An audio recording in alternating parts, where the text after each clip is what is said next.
The reflection in the wine glass showed everything Anaya Thompson needed to see. 3 tables away, partially hidden behind a decorative plant, Brad Collins held up his phone with the camera pointed directly at her. His friends huddled around him, shoulders shaking with barely contained laughter.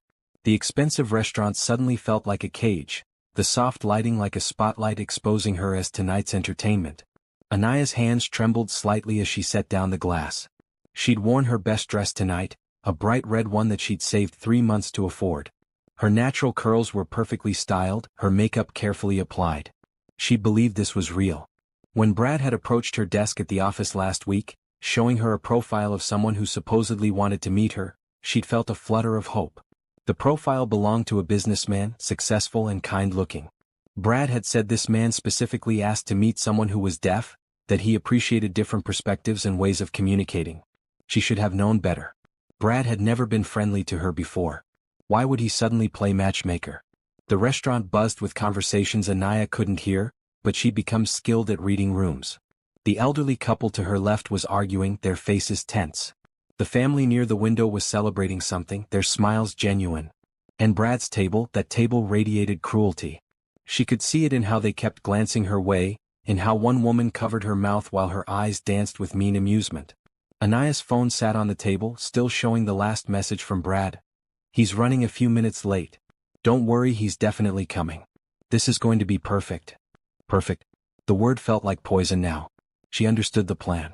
They'd set her up with someone who would either never show up, leaving her alone and humiliated, or worse, someone who would mock her to her face. The cameras would capture every moment of her disappointment, her hurt, her confusion.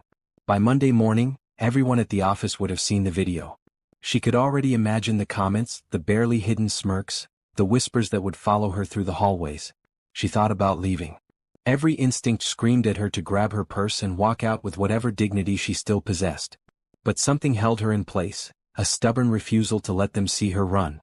If this was a joke, she'd face it head-on. She'd survived worse than Brad Collins and his petty cruelty. Anaya had been deaf since birth, 28 years of navigating a world that often forgot she existed. She'd fought for every opportunity, every achievement, every moment of respect. Her graphic design business was small but growing, built entirely through her own determination and talent. She didn't need pity dates or cruel pranks. She needed the same thing everyone needed, to be seen as a whole person, not a punchline. The waiter approached her table, his lips forming words she'd learned to read. "Can I get you anything while you wait?" She signed her response and he nodded, understanding. He'd been kind when she arrived, making sure she felt comfortable. At least someone in this restaurant saw her as a human being. As the waiter left, Anaya noticed movement near the entrance. A man had just walked in, and the hostess was gesturing toward her table. Her heart sank. This must be him, the final piece of Brad's cruel puzzle. She forced herself to breathe steadily to maintain her composure. Whatever happened next, she wouldn't give them the satisfaction of seeing her break. The man approached, and Anaya got her first clear look at him. He was tall, probably in his early 30s, with dark hair and strong features. But what caught her attention was his suit, a bright, bold blue that seemed out of place in the neutral-toned restaurant. He walked with confidence but not arrogance, his expression open and nervous. That detail surprised her. If he was part of the joke, wouldn't he look smug or uncomfortable in a different way? He reached her table and smiled. His hands moved, signing a greeting. The signs were basic, clearly from someone still learning, but they were genuine. "Hello. I'm Julian. Are you Anaya?" She stared at him, caught completely off guard. In all her imagining of how this cruel prank would unfold, she hadn't considered this possibility. She glanced past him toward Brad's table and saw confusion on their faces too. This wasn't what they'd expected either. Anaya's mind raced. Was this man part of the joke or not? His signing suggested real effort, real preparation. But Brad could have coached him, could have set this up to be even more elaborate. The cruelty would be worse if they'd gone this far, made her believe for even a moment that this might be real. Julian was still standing, waiting for her response, his expression shifting from nervous to concerned. He signed again, slower this time. "May I sit?" This was the moment. She could stand up and leave, assume the worst and protect herself. Or she could sit here and find out the truth, risk the humiliation Brad had planned. Her eyes met Julian's, searching for any hint of mockery or deception. All she saw was genuine hope and a touch of anxiety. "Sit," she signed back, making her decision. Have you ever been tricked into something that seemed too good to be true? Have you ever had to decide whether to trust someone when everything told you not to? Drop a comment below and let me know your thoughts. And if you're enjoying this story, subscribe so you don't miss what happens next. Julian pulled out the chair and sat down, setting a leather portfolio on the table beside him. "I'm sorry I'm late," he signed, his movements careful. Traffic was terrible. Anaya watched him closely, still trying to determine his role in whatever was happening. She pulled out her phone and typed, "Did Brad tell you about me?" Julian read the message and nodded, typing his own response. "Brad works with my business partner. He said you were an amazing graphic designer and that we might have a lot in common. He suggested we meet." The words seemed sincere, but Anaya had learned long ago that sincerity could be faked. She typed again, "What else did he tell you? That you're deaf and prefer signing or typing. That you love art and design. That you've built your own business from nothing." Julian paused, then added, "He said you deserve to meet someone who would appreciate you." Anaya felt a twist in her chest. If this was a setup, it was cruel in ways she hadn't anticipated. They'd created an entire false narrative, complete with compliments and backstory. She glanced again at Brad's table. They were no longer laughing. Instead, they looked annoyed, impatient, as if their entertainment wasn't delivering as promised. The waiter returned with menus, and Julian immediately pulled out his phone, opening a translation app that also had sign language videos. He was trying so hard, putting in effort that went beyond what any prank would require. But Anaya had learned not to trust easily. She typed, "Before we go any further, I need to know something. Look 3 tables behind you to the left. Do you see those people?" Julian turned, following her direction. She watched his face as he spotted Brad's group. His expression shifted from curious to confused.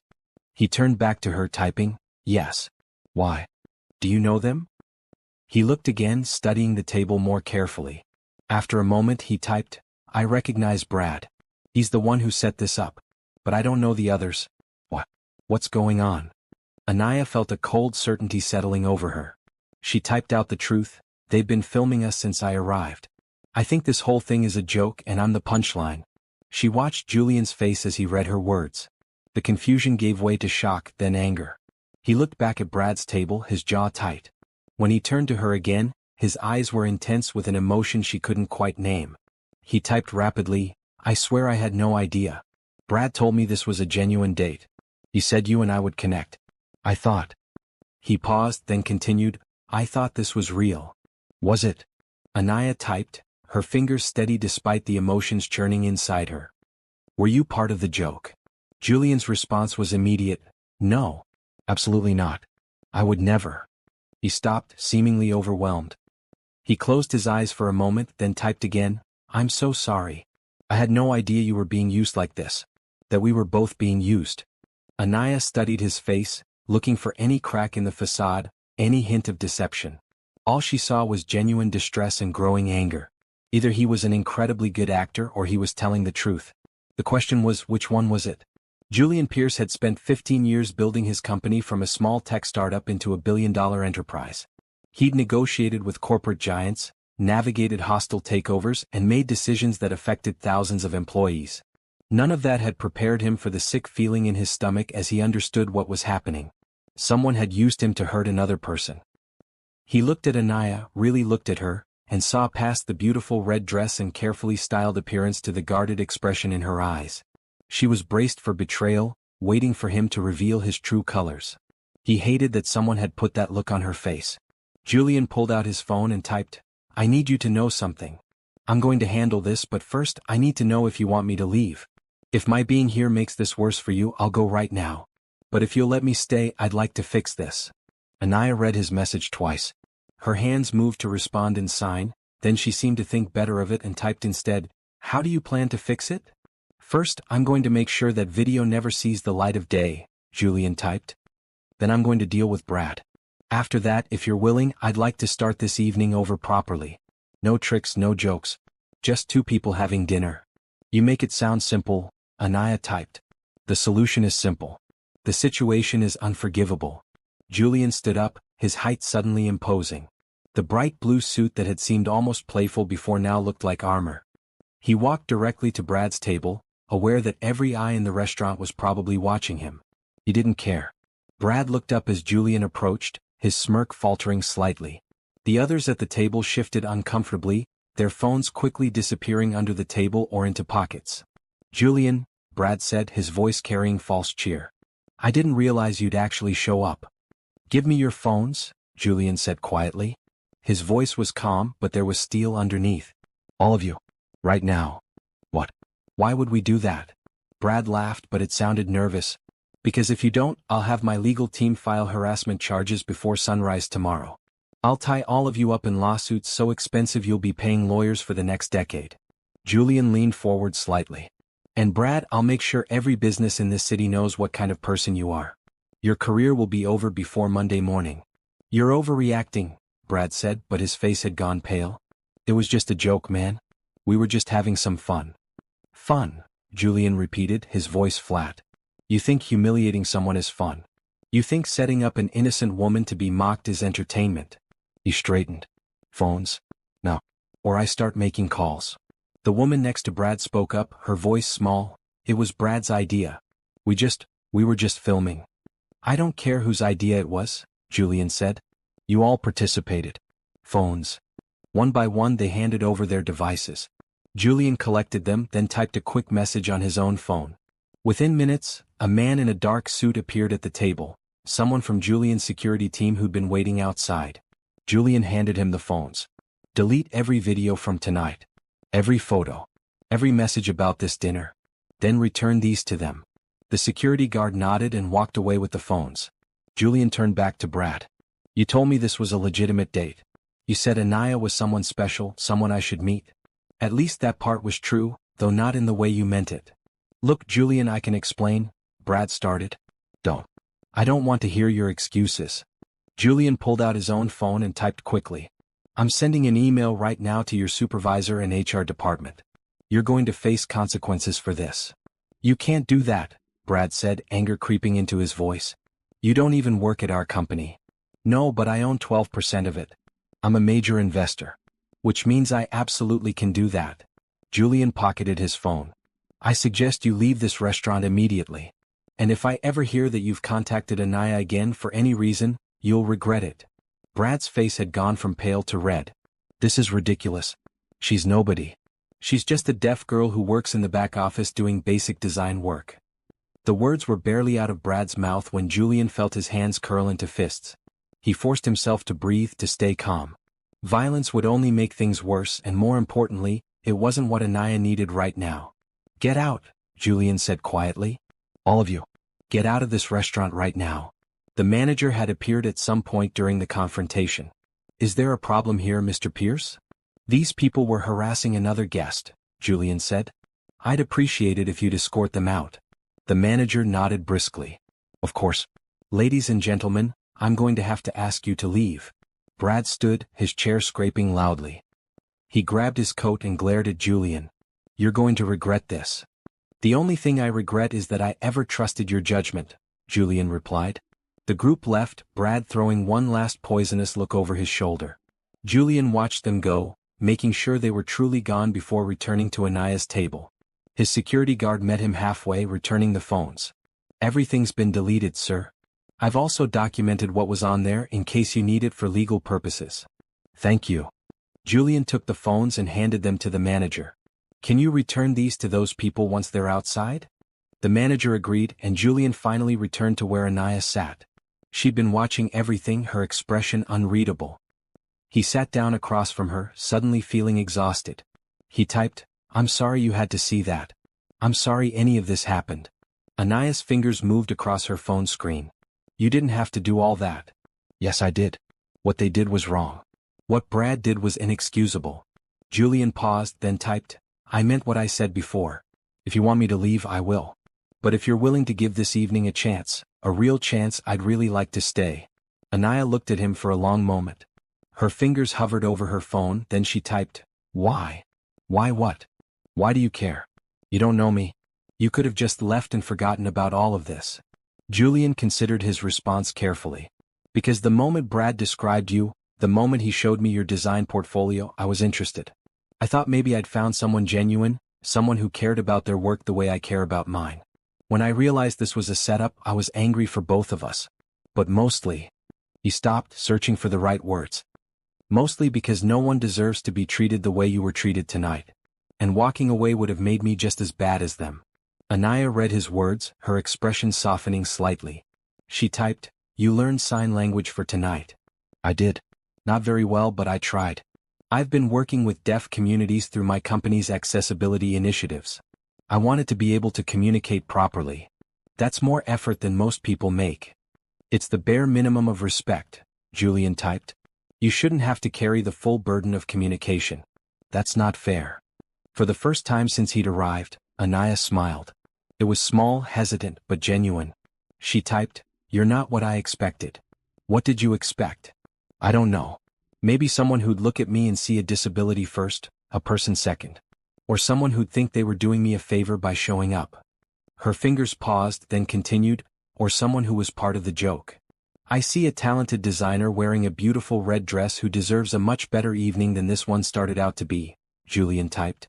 "And I hope I can help make the rest of tonight better." Anaya studied him again, that guarded expression still present but softening. Finally she typed, "Okay. Let's start over. Hi, I'm Anaya Thompson." Julian felt relief wash through him. He signed his response this time, slow and careful. "Hi, I'm Julian Pierce. It's nice to meet you." The waiter approached cautiously, clearly aware that something had happened but professional enough not to pry. Julian ordered wine for himself and looked at Anaya questioningly. She pointed to her menu indicating a cocktail. The waiter nodded and left. "So," Julian typed, "tell me about your work. Brad showed me some of your designs and I was genuinely impressed." Anaya's face lit up when she read the question. She typed rapidly, "I run a small graphic design business. Mostly logos and branding for local companies. I've been building it for 3 years now. That must be challenging running your own business." "It is. But it's worth it. I get to be my own boss, choose my own clients, create work I actually care about." She paused, then added, "Though I'd be lying if I said it was easy. Getting clients is hard. A lot of people assume I can't do the job because I'm deaf." "That's their loss," Julian typed. "The designs I saw were excellent. You have a real gift for understanding what a brand needs." "Thank you." Anaya's smile was more confident now. "What about you? Brad said you're some kind of businessman, but he was vague about the details." Julian hesitated. This was always the tricky part. The moment people learned about his wealth, everything changed. They either wanted something from him or they saw him as nothing but a bank account. But Anaya had asked directly and she deserved honesty. He typed, "I own a tech company. We develop software for accessibility and communication. Started it right out of college with my best friend. We wanted to create tools that would help people connect better." "That's beautiful," Anaya typed. "What made you choose that field?" "My younger sister is deaf," Julian typed, the words coming easily. "Growing up, I watched her struggle with systems that weren't built for her. I wanted to change that. I wanted to create technology that saw people like her as the default, not the exception." Anaya's expression changed completely. The guardedness melted away, replaced by something warmer. She typed, "Is your sister the one who taught you sign language?" "She started teaching me when we were kids.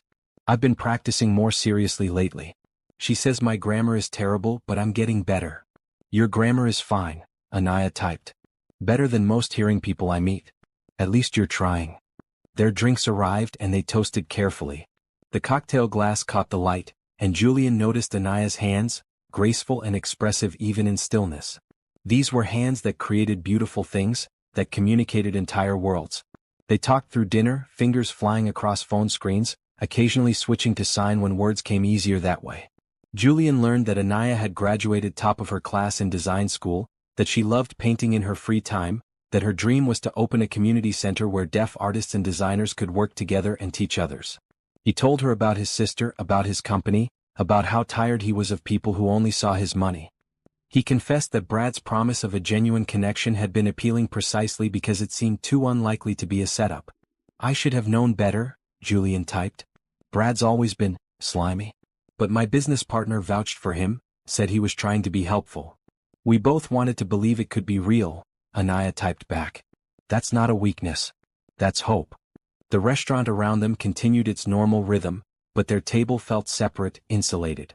Julian found himself laughing at Anaya's stories about difficult clients, sharing his own tales of business disasters.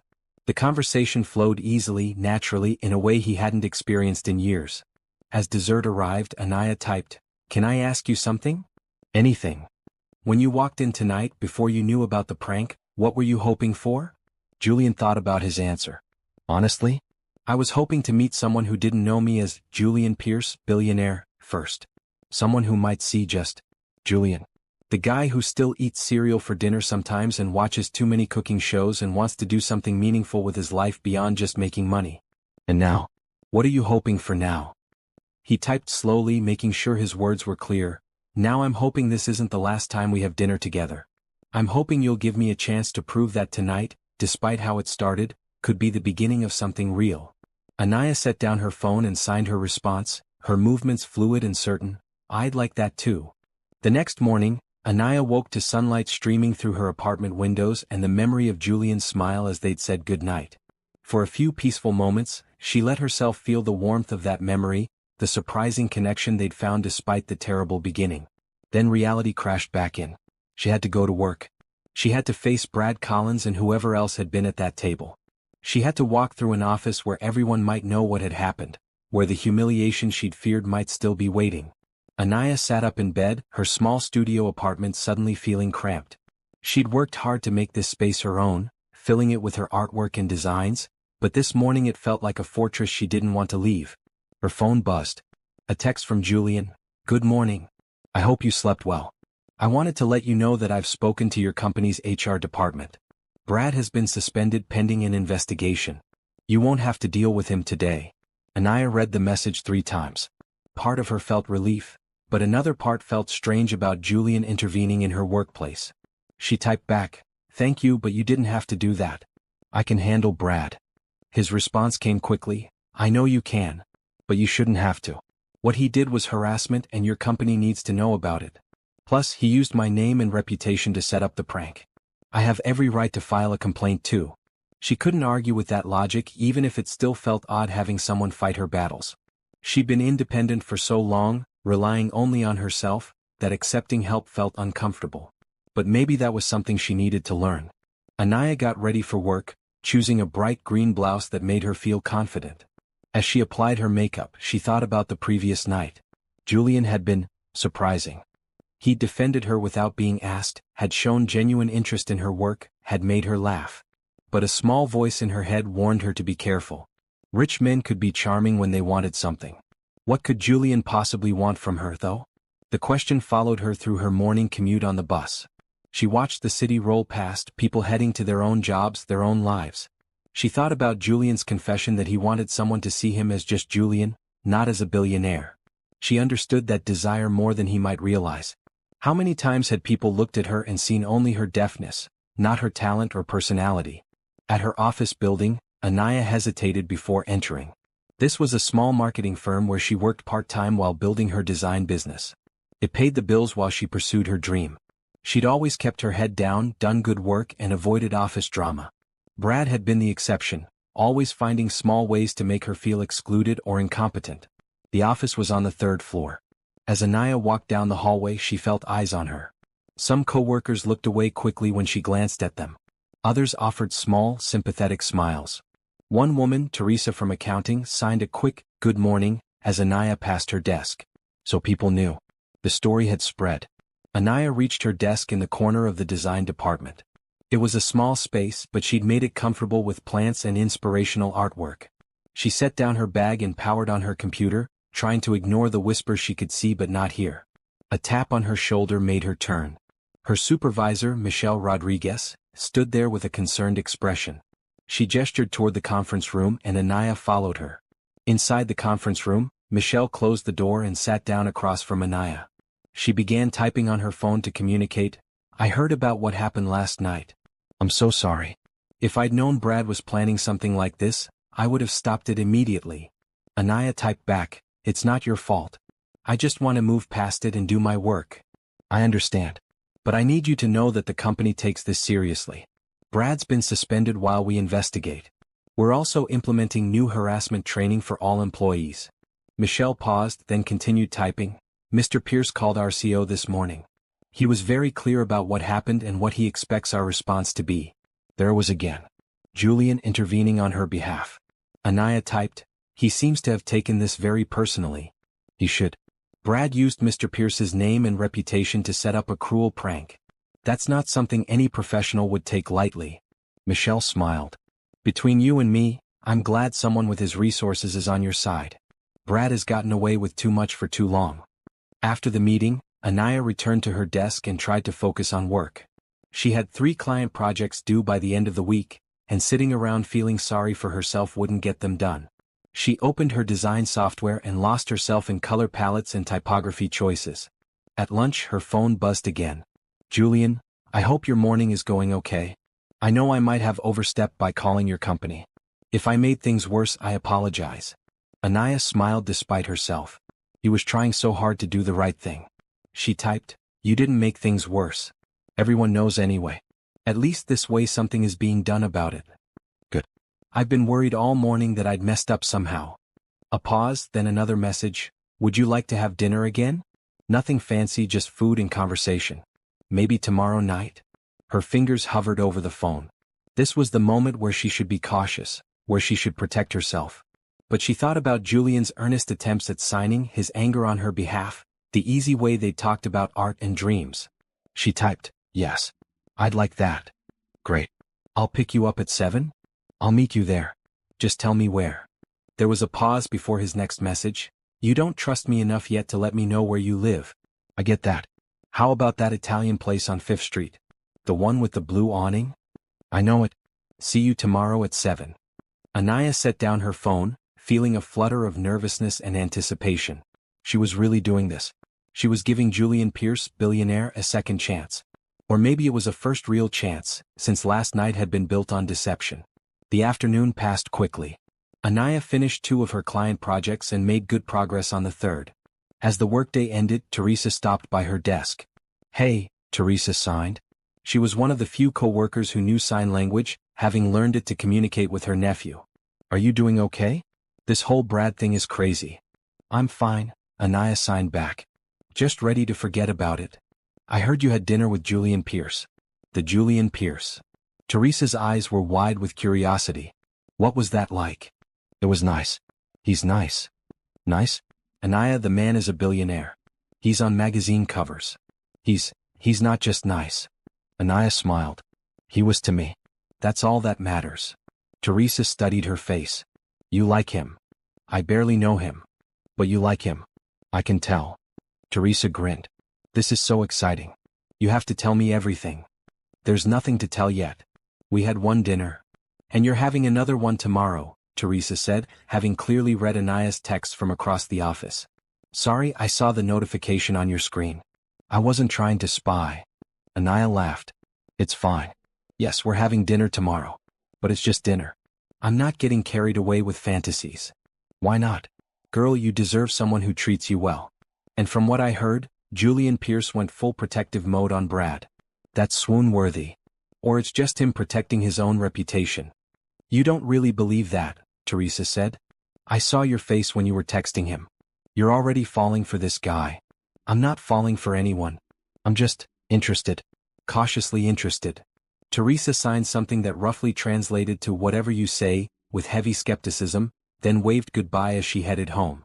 Anaya packed up her things and headed for the bus stop. The evening was cool, autumn settling into the city. She loved this time of year, when the light turned golden and the air carried a hint of coming winter. As she waited for her bus, she thought about Teresa's words.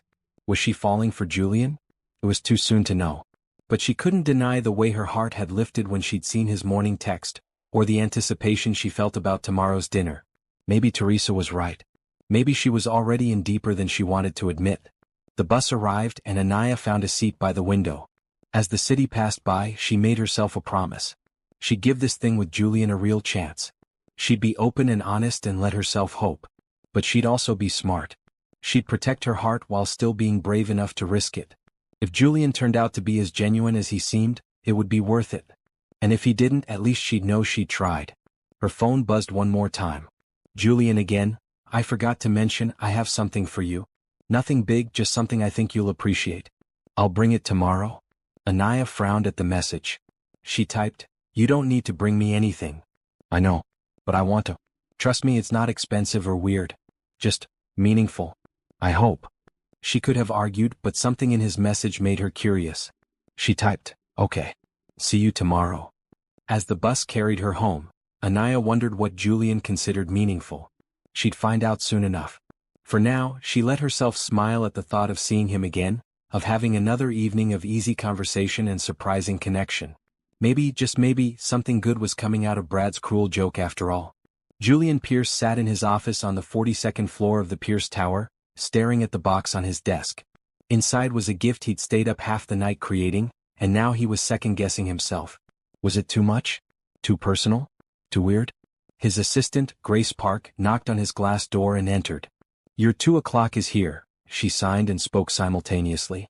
Grace was deaf and had been his assistant for 5 years. She was the one who'd helped him refine his signing skills. "Thanks, Grace. Give me 5 minutes?" She nodded and left. Julian looked at the box again. Inside was a custom-designed tablet stylus with Anaya's initials engraved on it, along with a subscription to a professional design software suite that he knew she'd been wanting but couldn't afford.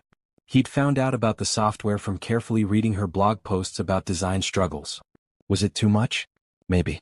But he'd been genuine when he said it wasn't about the money. The stylus was something he'd use himself, a tool for work. The software would help her business grow. He wasn't trying to buy her affection. He was trying to support her dreams. At least that's what he told himself. The meeting with his 2 o'clock took longer than expected. By the time Julian got back to thinking about dinner plans, it was almost 4. He needed to finalize the reservation, make sure the restaurant knew about Anaya's needs, and figure out what he was going to wear. The bright blue suit had worked last time, but maybe tonight called for something different. Green perhaps. Anaya had mentioned liking bold colors. His phone rang. His business partner, Tom Richardson, calling from the West Coast. Julian answered, putting it on speaker. "We have a problem," Tom said without preamble. "Brad Collins is threatening to sue both of us for defamation and interference with his employment." Julian felt his jaw tighten. "On what grounds?" "He claims you falsely accused him of harassment and used your influence to get him suspended. He's saying the whole thing at the restaurant was a misunderstanding, that Anaya misread the situation." "That's a lie." "I know.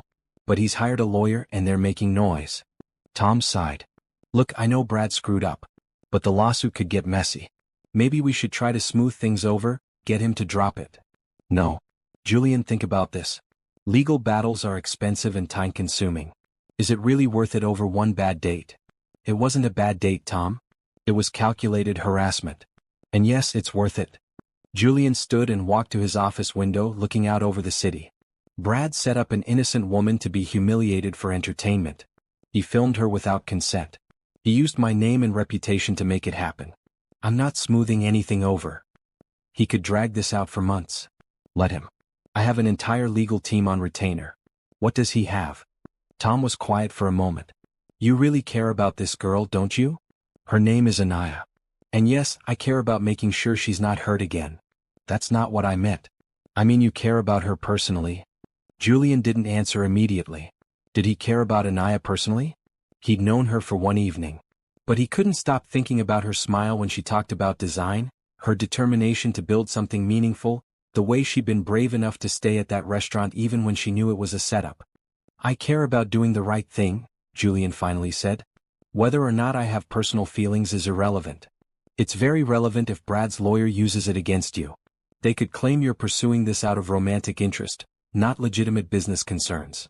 "Then they'd be right about one thing," Julian said. "I am interested in Anaya. But that doesn't change the fact that what Brad did was wrong and needs consequences." Tom sighed again. "Okay, I'll support you on this. But be careful, Julian. Mixing business and personal feelings is risky." After the call ended, Julian sat back down and opened his laptop. He pulled up the documentation from the restaurant incident, the security guard's report, the statements from the restaurant manager and staff, the deleted videos that had been preserved as evidence. Everything pointed to clear harassment. Let Brad try to sue. Julian had truth on his side. His phone buzzed with a text from his sister, Vanessa. "Mom told me you're dating someone. When do I get to meet her?" Julian typed back, "It's been one date, V, don't get ahead of yourself. One date where you went full night in shining armor mode from what I heard. That's serious for you. How did you even hear about it?" "Grace told me." She's worried you're going to scare this girl off by being too intense. Julian grimaced. Am I being too intense? Probably. But in a sweet way. Just let her come to you sometimes, okay? Not everyone needs rescuing. Noted. And Julian? I'm proud of you for standing up to that Brad guy. What he did was disgusting. Thanks, V. By the time Julian left work, he'd confirmed the dinner reservation, selected a dark green suit from his closet at home, and wrapped the gift box in simple brown paper. He'd also received another threatening message from Brad's lawyer, which he'd forwarded to his own legal team with instructions to handle it aggressively. At 6:30, Julian was dressed and ready. He looked at himself in the mirror, adjusting his tie. The green suit looked good, professional but not stuffy. He grabbed the gift box and his keys. The restaurant was 15 minutes away. Julian arrived early and checked with the staff to make sure everything was set. He'd requested a quiet table with good lighting so Anaya could easily read lips if needed. The manager assured him everything was ready. At 5 minutes to 7, Julian stood outside the restaurant, nerves fluttering in his stomach like he was a teenager again. He'd negotiated billion-dollar deals without breaking a sweat, but the thought of Anaya walking up any moment had him fidgeting with his watch. Then he saw her. She was wearing a bright maroon dress that brought out the warmth in her skin tone. Her hair was different tonight, pulled back in a way that showed off her face. She walked with confidence, her head high, and Julian felt his breath catch. Anaya spotted him and smiled. She signed hello and he signed back adding, "You look beautiful." She typed on her phone, "You clean up pretty well yourself. I like the green." "I thought I'd match your risk-taking fashion sense," he typed back. They went inside together and the hostess led them to their table. It was tucked in a corner with soft overhead lighting and a small candle on the table. Perfect for conversation. After they'd ordered drinks, Julian pulled out the wrapped box. "I brought you something. I hope you don't mind." Anaya looked at the box warily. She typed, "Julian, you really didn't need to do this." "I know. But I wanted to. Please just open it." She unwrapped the box carefully, lifting the lid to reveal the stylus and the software card. Her eyes widened as she picked up the stylus, examining the engraving. She typed, "This is too much. It's a tool for your work. Think of it as an investment in your talent." "Julian?" She set down the stylus and typed rapidly, "I can't accept this. It's too expensive, too personal. We barely know each other. You can accept it, and we're getting to know each other now. That's the whole point of dating, right?" He typed carefully, "Anaya, I'm not trying to buy your affection. I'm trying to support your dreams. There's a difference." "Is there?" "Because from where I'm sitting, it looks a lot like a rich man throwing money at a problem." The words stung, but Julian understood where they came from. He typed, "What problem am I throwing money at?" "Me. My life. My struggles. I don't see you as a problem.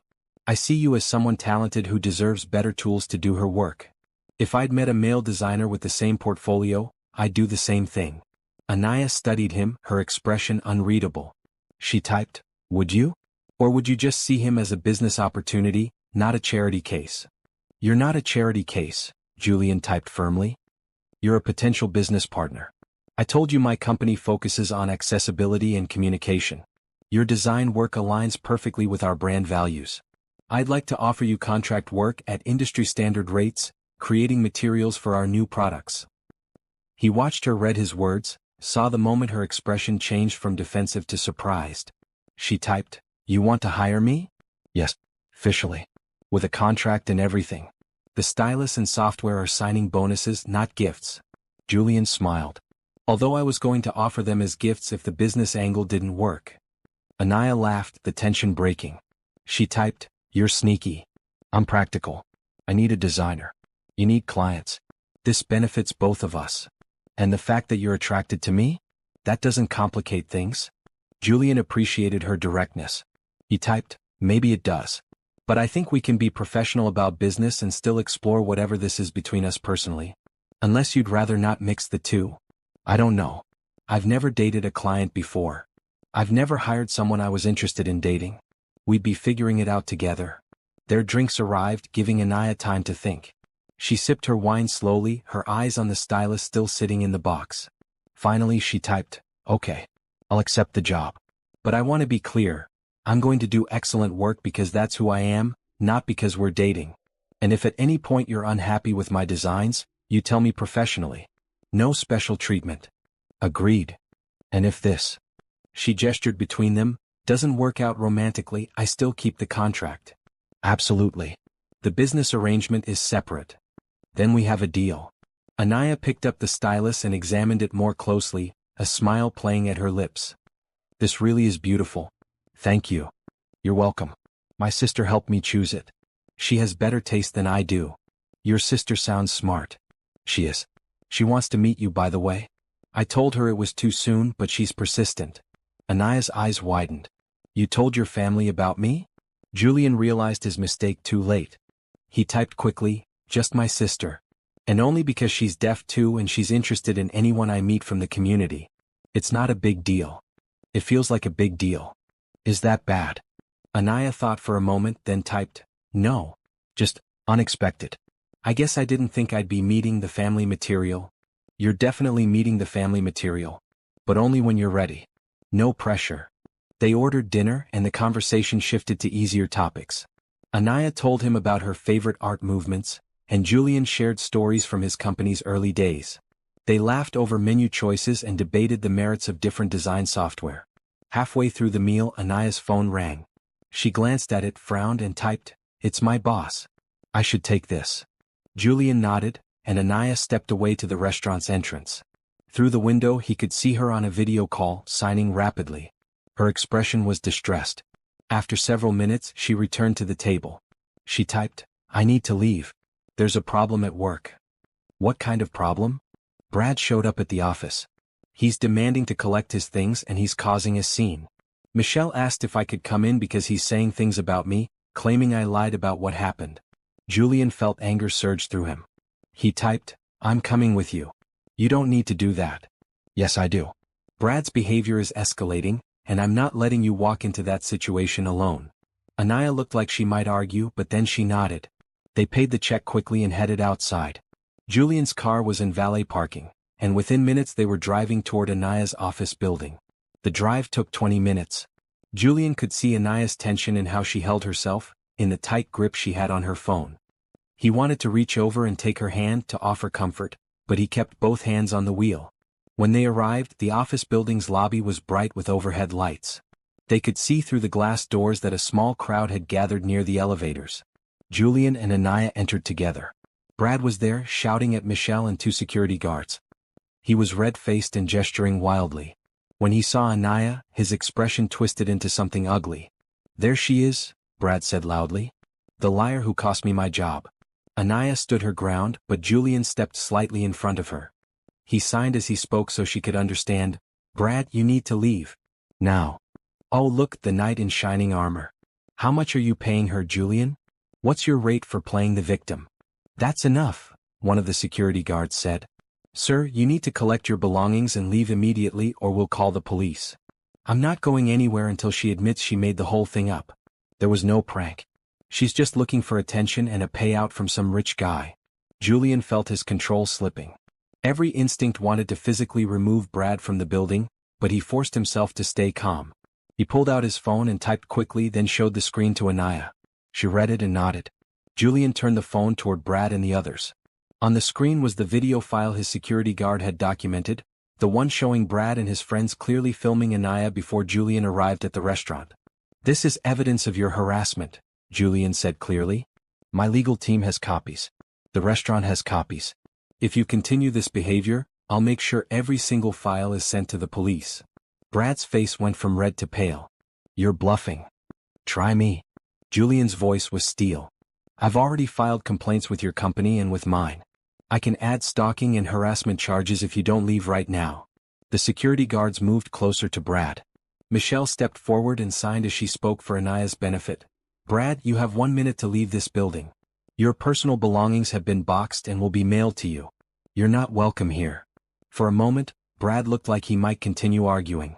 Then he seemed to deflate. He grabbed his jacket and headed for the door, but not before throwing one last hateful look at Anaya. "This isn't over," he said. "Yes, it is," Julian replied. "Unless you want to make it much worse for yourself." Brad left, slamming through the glass doors. The security guards followed to make sure he actually departed. Michelle let out a long breath and turned to Anaya. "I'm so sorry you had to deal with that," she signed. He shouldn't have been allowed past the lobby. Anaya signed back, "It's not your fault. Thank you for calling me." Michelle looked at Julian. "And thank you for coming. Your presence definitely helped de-escalate things." Julian nodded. After Michelle left, he and Anaya stood in the lobby, the adrenaline slowly wearing off. Anaya was shaking slightly, and Julian gently guided her to a bench near the windows. "Are you okay?" he signed. She nodded, then shook her head, then shrugged. Her hands moved. "I don't know. That was scary. He's gone now. And if he comes back, the police will be involved. Why is he doing this? Why can't he just accept that he was wrong and move on?" Julian sat beside her, careful to maintain a respectful distance. He signed, "Because people like Brad don't think they're ever wrong.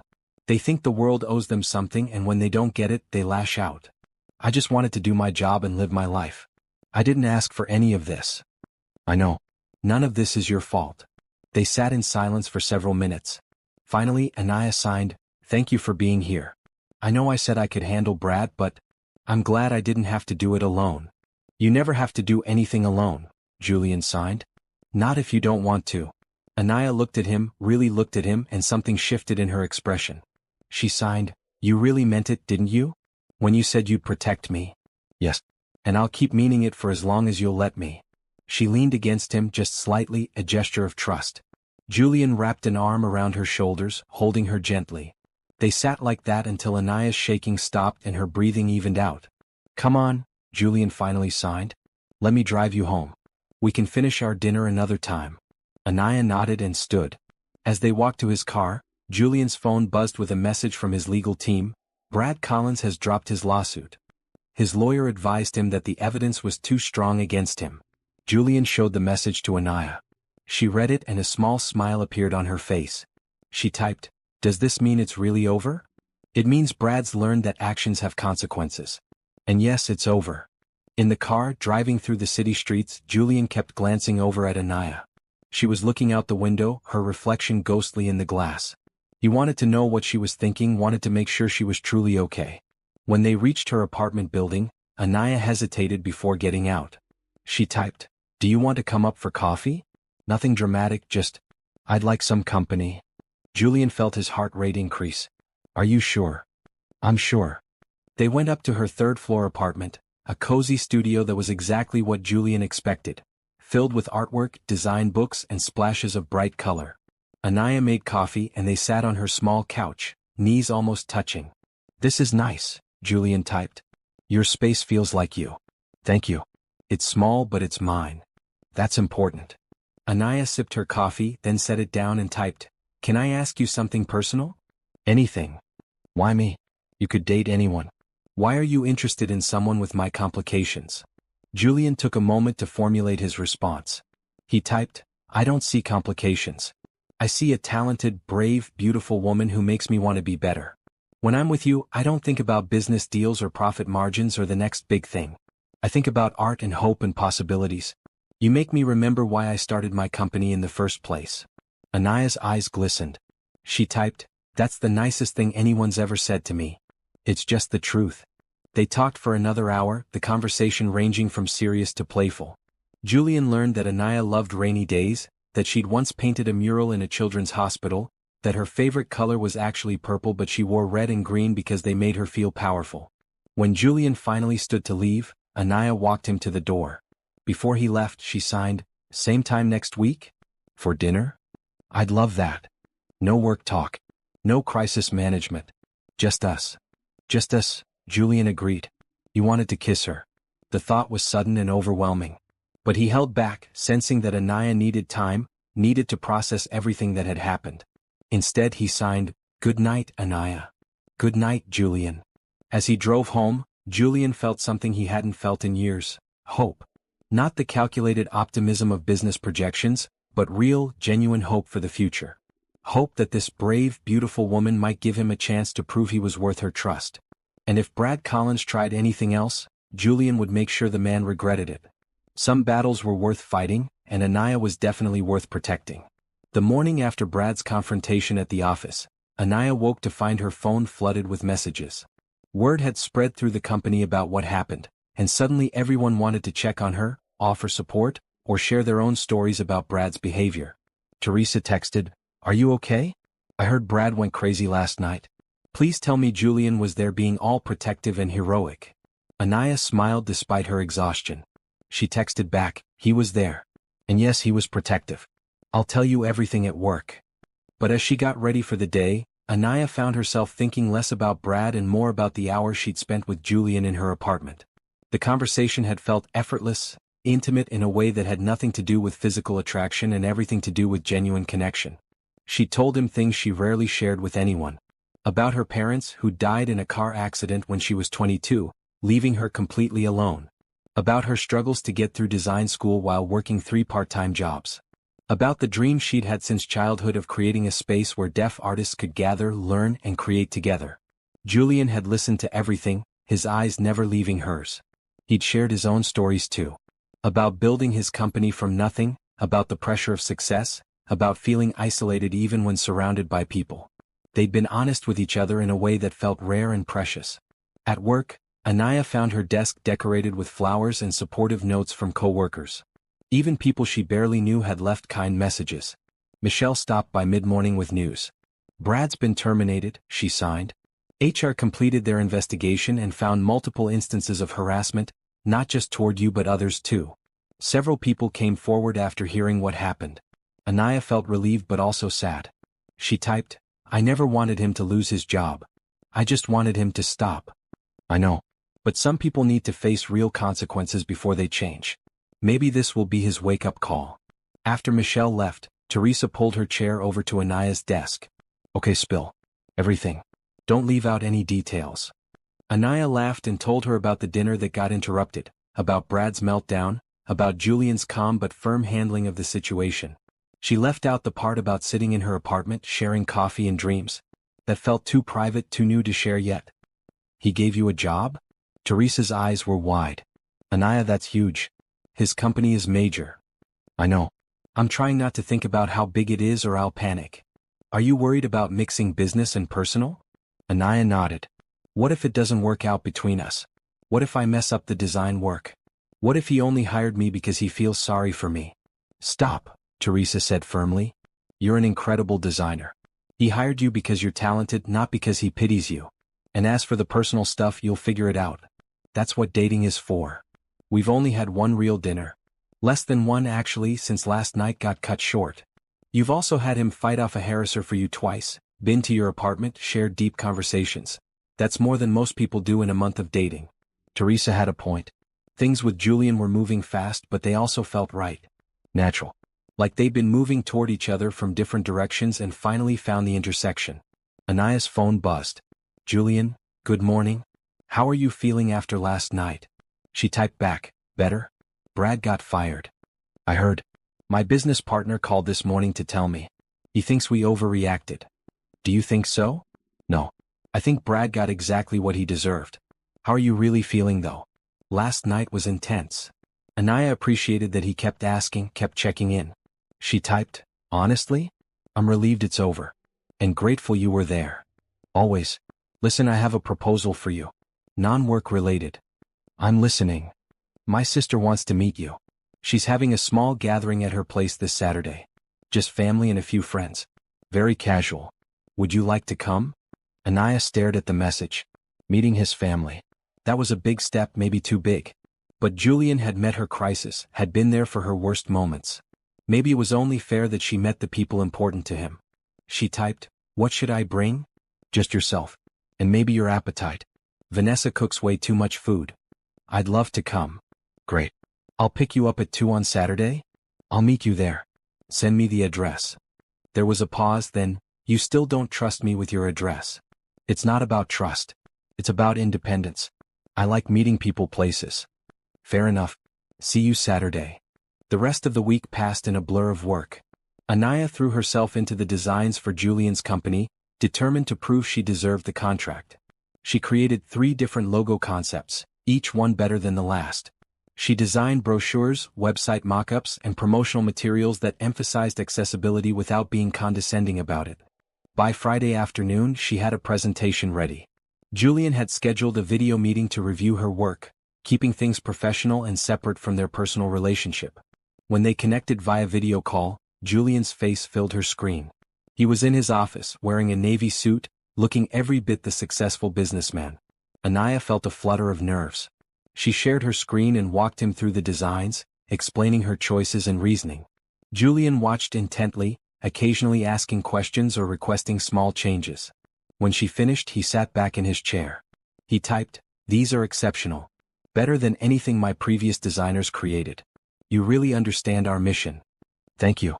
I researched your company thoroughly and talked to some people in the deaf community about what they'd want to see from a tech company. That initiative shows. I'm approving all 3 logo concepts. Let's test them with focus groups and see which resonates most." They discussed timelines and next steps, keeping everything professional. But at the end of the call, Julian's expression softened. He typed, "I'm looking forward to Saturday." "Me too. And a little nervous." "Don't be. My family is going to love you." After the call ended, Anaya sat back and allowed herself a moment of pride. She'd done excellent work and Julian had recognized it professionally. Whatever happened between them personally, she'd earned this contract through talent, not charm. Saturday arrived with perfect autumn weather.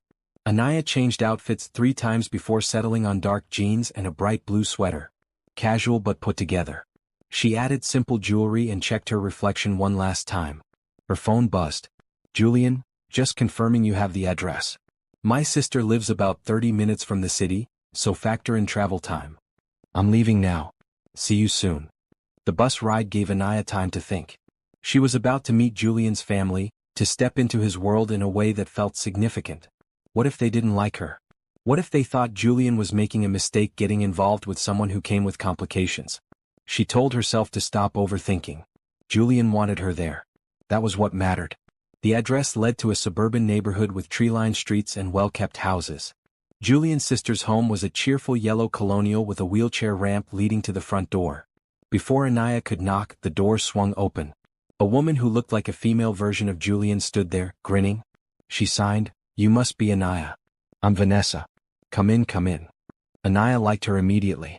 Vanessa had the same warm eyes as Julian, the same genuine smile. She wheeled herself backward to give Anaya room to enter. The house was full of people. Anaya spotted Julian across the room talking to an older couple, probably his parents. When he saw her, his face lit up. He excused himself and came over. "You made it," he signed. "I'm so glad. Your sister is lovely." "She's trouble but she's great," Julian signed with affection. Vanessa smacked his arm playfully. "Don't talk about me like I'm not here. Come on, Anaya, let me introduce you to everyone." The next hour was a whirlwind of names and faces. Julian's parents, Robert and Patricia Pierce, were warm and welcoming. His father was a retired teacher, his mother a nurse. They signed fluently, having learned when Vanessa was diagnosed as deaf at age 3. There were also cousins, friends and neighbors. About half the gathering was deaf, the other half hearing but able to sign. It was the most inclusive event Anaya had ever attended, where communication flowed naturally between everyone regardless of hearing ability.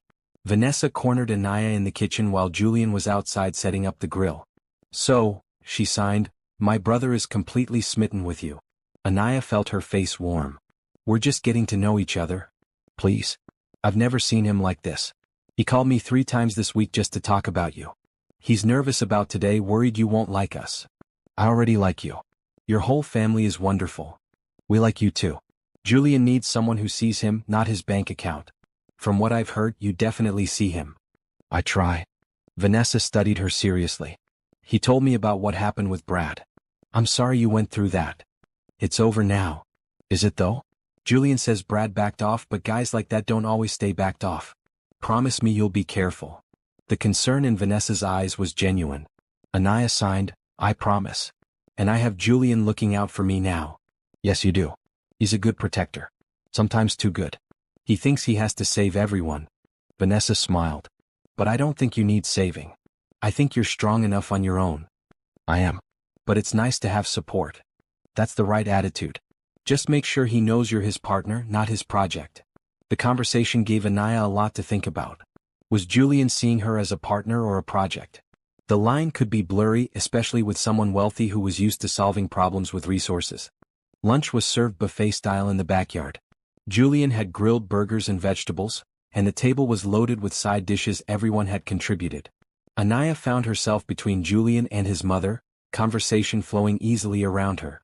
Patricia Pierce signed to Anaya. Julian tells me you're a graphic designer. I'd love to see your work sometime. Anaya pulled out her phone and showed Patricia her portfolio. Julian's mother studied each piece carefully, asking questions about inspiration and technique. Her interest seemed genuine, not just polite. You have real talent, Patricia signed. And I love your use of bright colors. Too many designers think minimalism means no color, but you understand that boldness has its place. Thank you. That means a lot. I understand you're working with Julian's company now? Yes. He's given me a contract for some design work. Patricia smiled knowingly. And is he keeping business separate from personal? He's trying to. We both are. Good. That's important. Though I'll tell you a secret. Patricia leaned closer. I met Robert when he was my patient at the hospital. Dating someone you work with or for can be complicated, but sometimes the best relationships come from unexpected places. After lunch, Julian and Anaya walked through the neighborhood. The autumn leaves crunched under their feet, and the air smelled of wood smoke from someone's fireplace. Your family is great, Anaya signed. They like you too. My mom already asked when you're coming back. Really? Really? She thinks you're good for me. Julian paused at a bench in a small park. Can we sit for a minute? They sat and Julian turned to face her. He signed, I need to tell you something and I want to be completely honest. Anaya's heart rate picked up. Okay. When Brad first told me about this potential date, I was skeptical. I thought it was too good to be true. But I agreed because something in how he described you made me curious. Your passion for your work, your determination to build something meaningful despite obstacles. He paused. I'm drawn to people who create rather than consume, who build rather than destroy. And from everything Brad said, you were that kind of person. You're telling me you were interested before you even met me? Yes. And then I met you and you exceeded every expectation. You're brave and honest and talented. You're kind but not naive. You've been hurt but you haven't let it make you bitter. Julian's hands moved slowly, deliberately. I'm falling for you, Anaya. I know it's fast. I know we're still figuring things out. But I needed you to know that this isn't casual for me. This matters. Anaya felt tears prick her eyes. She signed, It matters to me too. You scare me a little because you're so confident and successful and you seem to have everything figured out. I keep waiting for you to realize I'm just a regular person with a small business and a lot of dreams but not many resources to make them happen. You're not just anything. You're extraordinary. And your dreams are going to happen. I believe that completely. Even if we don't work out romantically? Even then. Though I really hope we do work out. Anaya leaned against him, feeling the solidness of his presence. I hope so too. They sat in comfortable silence for several minutes, watching leaves drift down from the trees. Finally, Anaya signed, Thank you for inviting me today. For letting me into this part of your life. Thank you for coming. For giving me a chance despite the terrible way we met. They walked back to Vanessa's house hand in hand, their fingers intertwined. It felt natural, right, like they'd been doing this for years instead of weeks. As the afternoon wore on, Anaya felt more and more comfortable with Julian's family. She helped Vanessa clean up after dessert, played a board game with Julian's younger cousins, and had a long conversation with his father about teaching methods for deaf students. When it was time to leave, everyone hugged her goodbye. Patricia held her hands and signed, Come back anytime. You're always welcome here. Julian drove Anaya back to the city, breaking his usual pattern of letting her maintain independence. I know you like taking the bus, he typed at a red light, but it's getting late and I'd feel better making sure you get home safely. Okay, Anaya typed back. For once, accepting help didn't feel like giving up independence. It felt like being cared for. At her apartment, Julian walked her to the door. Before she could invite him in, he signed, I'm going to say goodnight here. I want to do this right, take things at the right pace. What if I want to invite you up? Then I'd want to say yes. But I think we should wait. Build this properly. Anaya appreciated his restraint even as part of her wanted to ignore it. She signed, You're very honorable. I'm very aware that you're worth doing things right for. He kissed her cheek, soft and brief, then stepped back. Good night, Anaya. Good night, Julian. As she watched him walk away, Anaya felt something settle in her chest. She was falling for him too. Despite all her caution, despite all the reasons to protect herself, she was falling hard and fast. The question was whether she'd let herself fully fall, or whether she'd keep holding back out of fear. Later that night, as Anaya got ready for bed, her phone buzzed. Julian had sent her a photo from earlier, one Vanessa must have taken. It showed the two of them in the backyard, Anaya laughing at something Julian had signed. The caption read, "My favorite picture from today. You look happy." Anaya saved the photo and sent back, "I was happy. Thank you for today. Thank you for being there. Sleep well. You too." She set her phone aside and looked around her small apartment. For so long, this space had been her fortress, the place where she was safe from a world that often didn't understand her. But now she found herself imagining Julian here more often, sharing her space and her life. Maybe that was okay. Maybe letting someone in didn't mean losing herself. Maybe it meant becoming more fully who she was meant to be.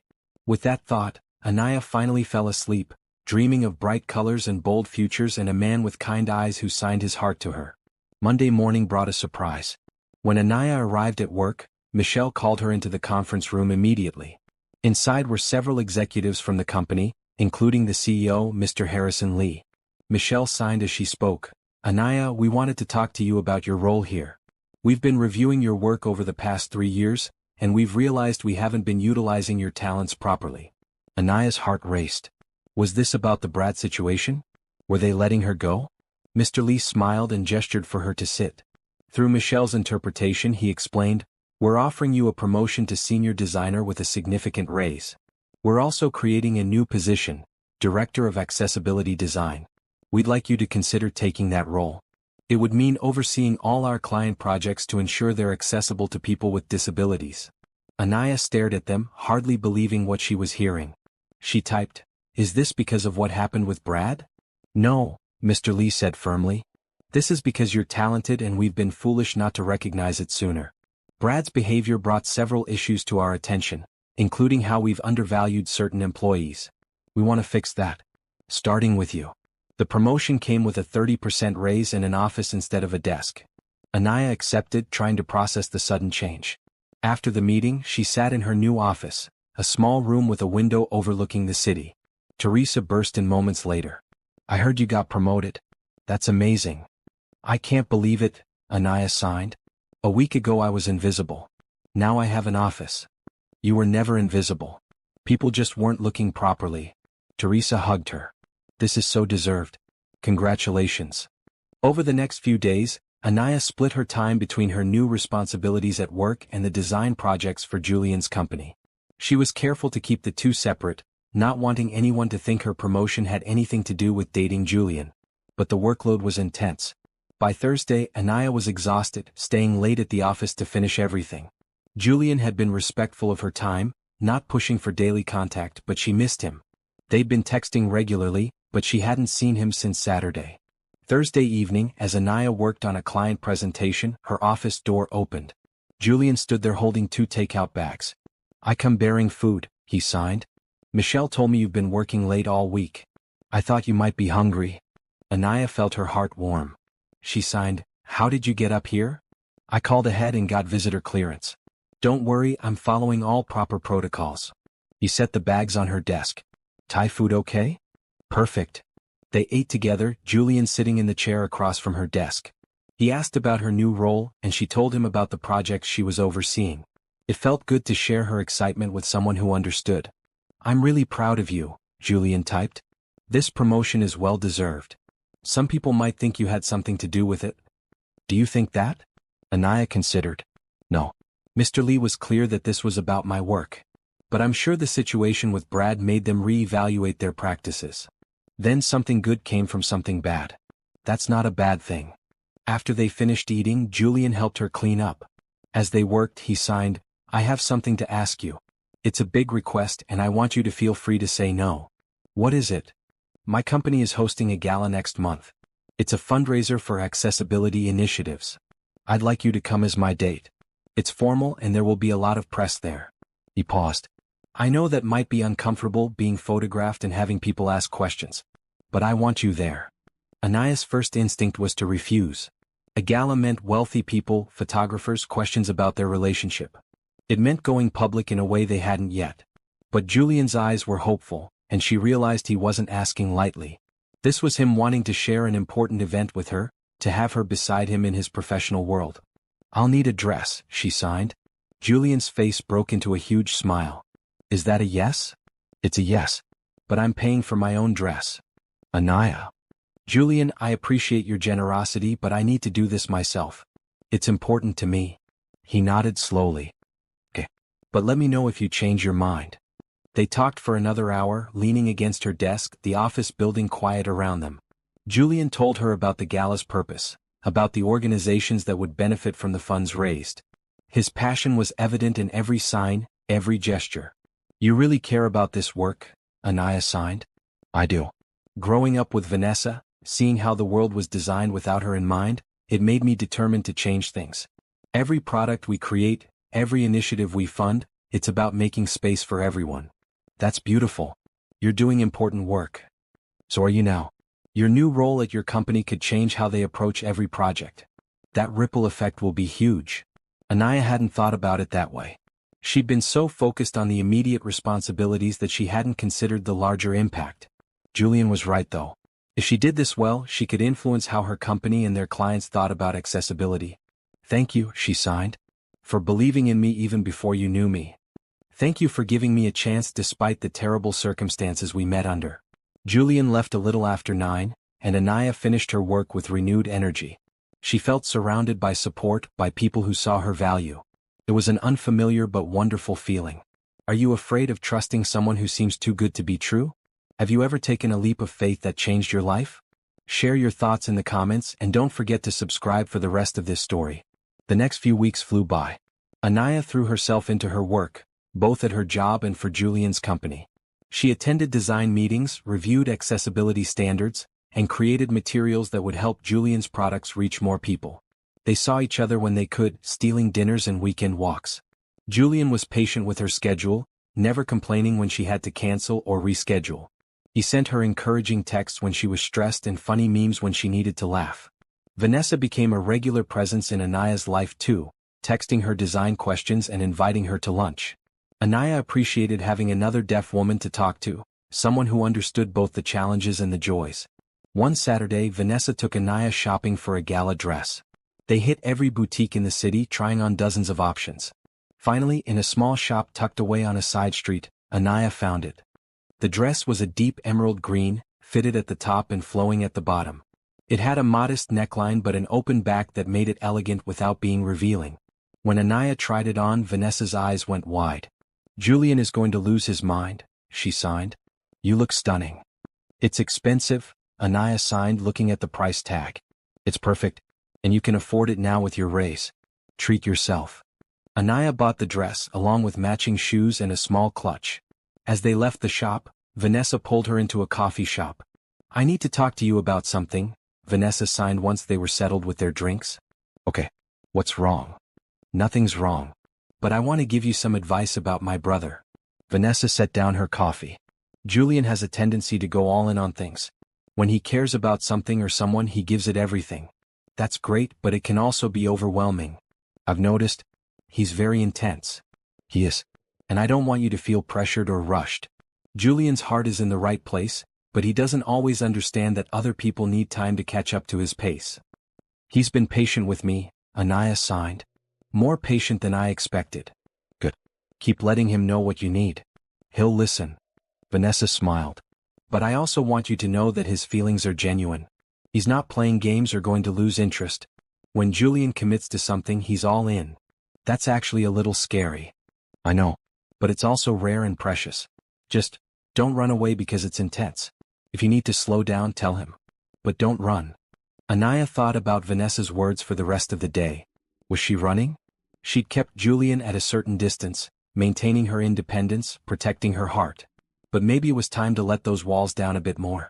That evening, she texted Julian, "Want to come over for dinner tomorrow? I'll cook." His response was immediate, "I'd love that. What can I bring?" "Just yourself." Sunday afternoon, Anaya cleaned her apartment and cooked her mother's recipe for jollof rice with chicken. It was one of the few recipes she had from her childhood, carefully preserved in a stained notebook. When Julian arrived, carrying flowers despite being told to bring nothing, Anaya hugged him tight. He held her, seeming surprised but pleased by the enthusiastic greeting. "Hi," he signed when they pulled apart. "Hi yourself. Come in." They ate dinner sitting on her couch, plates balanced on their laps. Julian praised her cooking enthusiastically and Anaya felt proud. This was her heritage, her history, shared with someone who appreciated it. After dinner, they looked through photo albums on Anaya's laptop.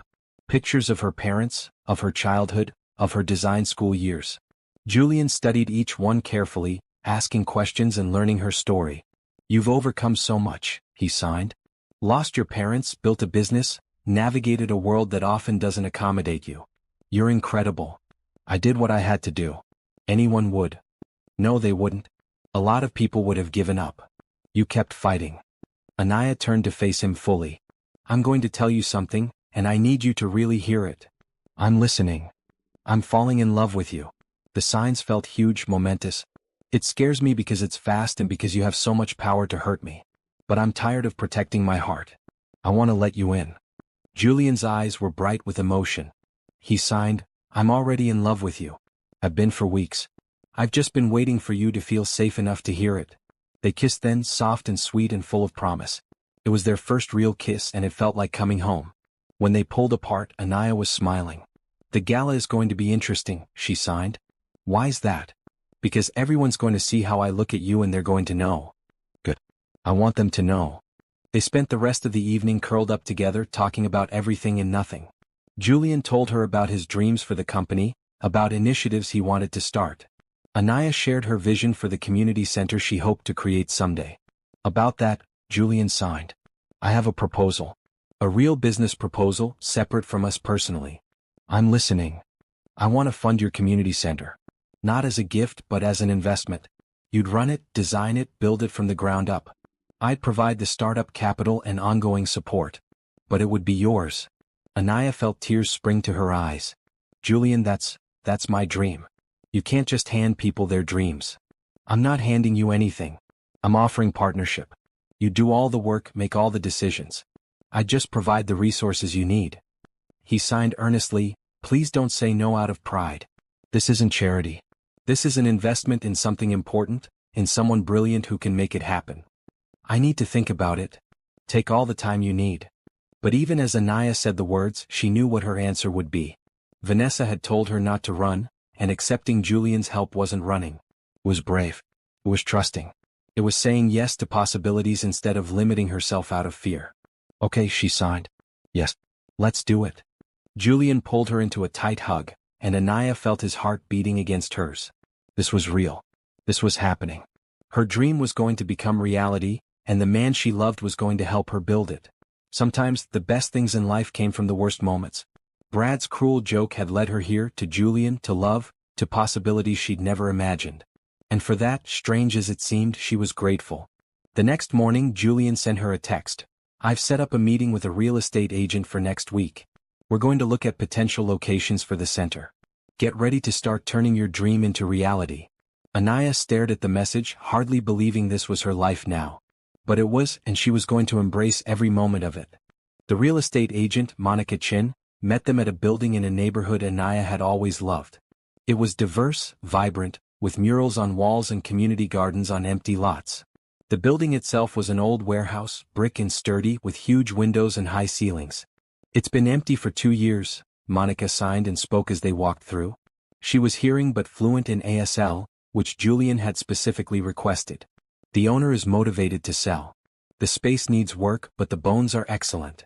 Anaya walked through the main floor, her mind already imagining how to transform it. There was enough space for studios, classrooms, a gallery, and a communal area. The natural light was perfect for artists. The location was accessible by public transit. She turned to Julian, who was watching her with a smile. She signed, "It's perfect. Then let's make an offer." The next weeks were a whirlwind of paperwork, inspections, and planning. Julian's legal team handled the purchase while Anaya worked with architects to design the renovation. She spent every free moment sketching layouts and choosing materials. At work, she was implementing new accessibility standards for all client projects. The response had been overwhelmingly positive. Several clients specifically requested to work with her team because of the inclusive approach. One afternoon, Mr. Lee called her into his office. "Anaya, I wanted to tell you personally that the board is incredibly impressed with the changes you've implemented. We're seeing increased client satisfaction and several new contracts specifically because of our accessibility reputation." Anaya typed, That's wonderful to hear. Thank you for giving me the opportunity. Thank you for taking it and running with it. Mr. Lee smiled. I have to ask, where did you learn so much about inclusive design practices? From living it every day. But also from studying what other companies do well and what they miss. She paused, then added, and from consulting with people from various disability communities. The best way to design for people is to listen to them. That's wisdom I wish more people in our industry understood. As October moved toward November, the gala approached. Anaya found herself both excited and nervous. This would be her first major public appearance with Julian, and she wasn't naive about what that meant. People would have questions and opinions. The week before the gala, Julian took her to dinner at a quiet restaurant. They'd fallen into a comfortable rhythm, seeing each other several times a week, talking every day. Things between them felt solid, real, built on more than just initial attraction. I need to prepare you for something, Julian typed over dessert. The gala will have press there. They'll want photos and they'll want to know who you are. I assumed as much. My PR team put together a brief statement we can give them if you're comfortable. Just the basics, your name, that you're a designer, that we're dating. Nothing invasive. Anaya appreciated his thoughtfulness. That sounds fine. What should I expect question-wise? They'll probably ask how we met. We should have an answer prepared that's true but doesn't mention Brad or the prank. They worked together on a simple story. They'd been set up by a mutual acquaintance and connected over their shared interest in accessibility design. It was true enough without being complicated. Are you worried about the attention? Julian asked. Anaya considered. A little. But mostly I'm excited. I want to be there with you, supporting something you care about. You don't have to worry about my family being there. They already love you. Vanessa has been telling everyone about the community center project. She's planning to be one of the instructors, by the way. She wants to teach young deaf artists. Really? That would be amazing. She's excited. The whole family is. My mom keeps asking when construction starts. They talked about the center for the rest of dinner, discussing timeline and programming ideas. Anaya had never felt more supported in her vision. Julian listened to every idea, offered suggestions when asked, but never tried to take over or control the project. As they left the restaurant, Julian took her hand. They walked through the city streets, comfortable in their silence. At her apartment building, he pulled her close. I'm really glad Brad set up that date, he signed. Even though his intentions were awful, it brought us together. Maybe some good things come from bad intentions, Anaya signed back. Like how something beautiful can grow from broken ground. That's poetic. You should use that in your center's mission statement. They kissed goodnight, and Anaya floated up to her apartment feeling content. Life had shifted so dramatically in such a short time. 6 weeks ago, she'd been struggling designer with few prospects. Now she had a promotion, a contract with a major company, a community center in the works, and a relationship with someone who made her feel seen and valued. The night of the gala arrived clear and cool. Anaya spent the afternoon getting ready, taking extra care with her hair and makeup. When she put on the green dress, she hardly recognized herself. She looked elegant, confident, like someone who belonged at a Billionaire's gala. Teresa had come over to help, and she whistled appreciatively. Julian is going to lose his mind when he sees you. That's the plan, Anaya signed with a smile. Julian arrived at 7 sharp, looking stunning in a black tuxedo. When Anaya opened the door, he froze, his eyes going wide. You look. He signed, then stopped, seemingly unable to find the right words. Finally he just signed, wow. You look pretty wow yourself. In the car, Julian held her hand, his thumb tracing circles on her palm. Are you nervous? A little. You. Terrified. Not of the gala but of messing this up somehow. You mean too much to me. You're not going to mess anything up. We're in this together, remember? The gala was held at a historic hotel downtown, the ballroom glittering with chandeliers and filled with elegantly dressed people. As they entered, Anaya felt eyes turning toward them. Julian kept her hand firmly in his, a steady presence beside her. A photographer approached, asking for a photo. They posed together, Julian's arm around her waist. More photos followed, and then a reporter asked the prepared questions. Anaya let Julian handle most of the answers, adding her input when relevant. And your name, miss? The reporter asked Anaya. Anaya Thompson, she signed, and Julian interpreted aloud. I'm a graphic designer. How did you two meet? Julian answered smoothly, through a mutual acquaintance. We connected over our shared passion for accessibility in technology and design. The reporter smiled and moved on to other guests. Julian leaned close to Anaya and signed, "That went well." The evening unfolded beautifully. Anaya met dozens of people, all of whom were friendly and welcoming. She watched Julian work the room, confident and charming, but he always came back to her, including her in conversations, making sure she felt comfortable. During dinner, Julian's parents sat at their table along with Vanessa and a few company executives. The conversation was easy and inclusive, with everyone making sure to sign or have their words interpreted. Patricia Pierce squeezed Anaya's hand. "You look beautiful tonight. And happy. I'm glad Julian found you." "I'm glad too," Anaya signed back. After dinner came the presentations. Julian gave a speech about the importance of accessibility, about designing a world that included everyone. Anaya watched him, proud and a little awed. He was brilliant and passionate, and somehow he'd chosen her. During the auction portion of the evening, Julian bid on several items, winning a painting that Anaya had admired earlier. "For the community center," he told her. "Every space needs art." As the night wound down, they danced. The live band played jazz standards, and Julian held her close, their movements synchronized. Other couples swirled around them, but Anaya only had eyes for Julian. "Thank you for tonight," she signed when the song ended. "This has been magical. Thank you for being here. For being mine." "Yours," she signed back, testing the word. Felt right. Later, as they left the hotel, reporters called out questions. Most were about the gala, but one shouted, "Mr. Pierce, is this relationship serious?" Julian stopped and turned, pulling Anaya close. He spoke clearly, "Very serious. Anaya is an incredibly talented designer and an amazing person. I'm lucky to have her in my life." In the car, Anaya squeezed his hand. "You didn't have to say that." "Yes, I did. I want everyone to know how I feel about you.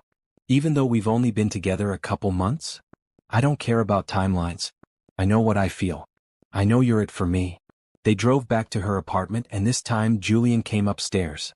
They sat on her couch, still in their formal wear, and talked about the evening. About the people they'd met, the money raised, the success of the event.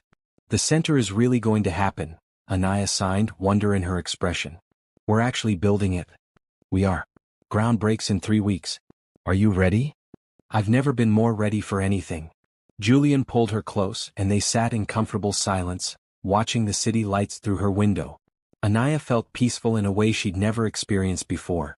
This was what it meant to be truly seen, truly valued, truly loved. "Can I tell you something?" Julian signed.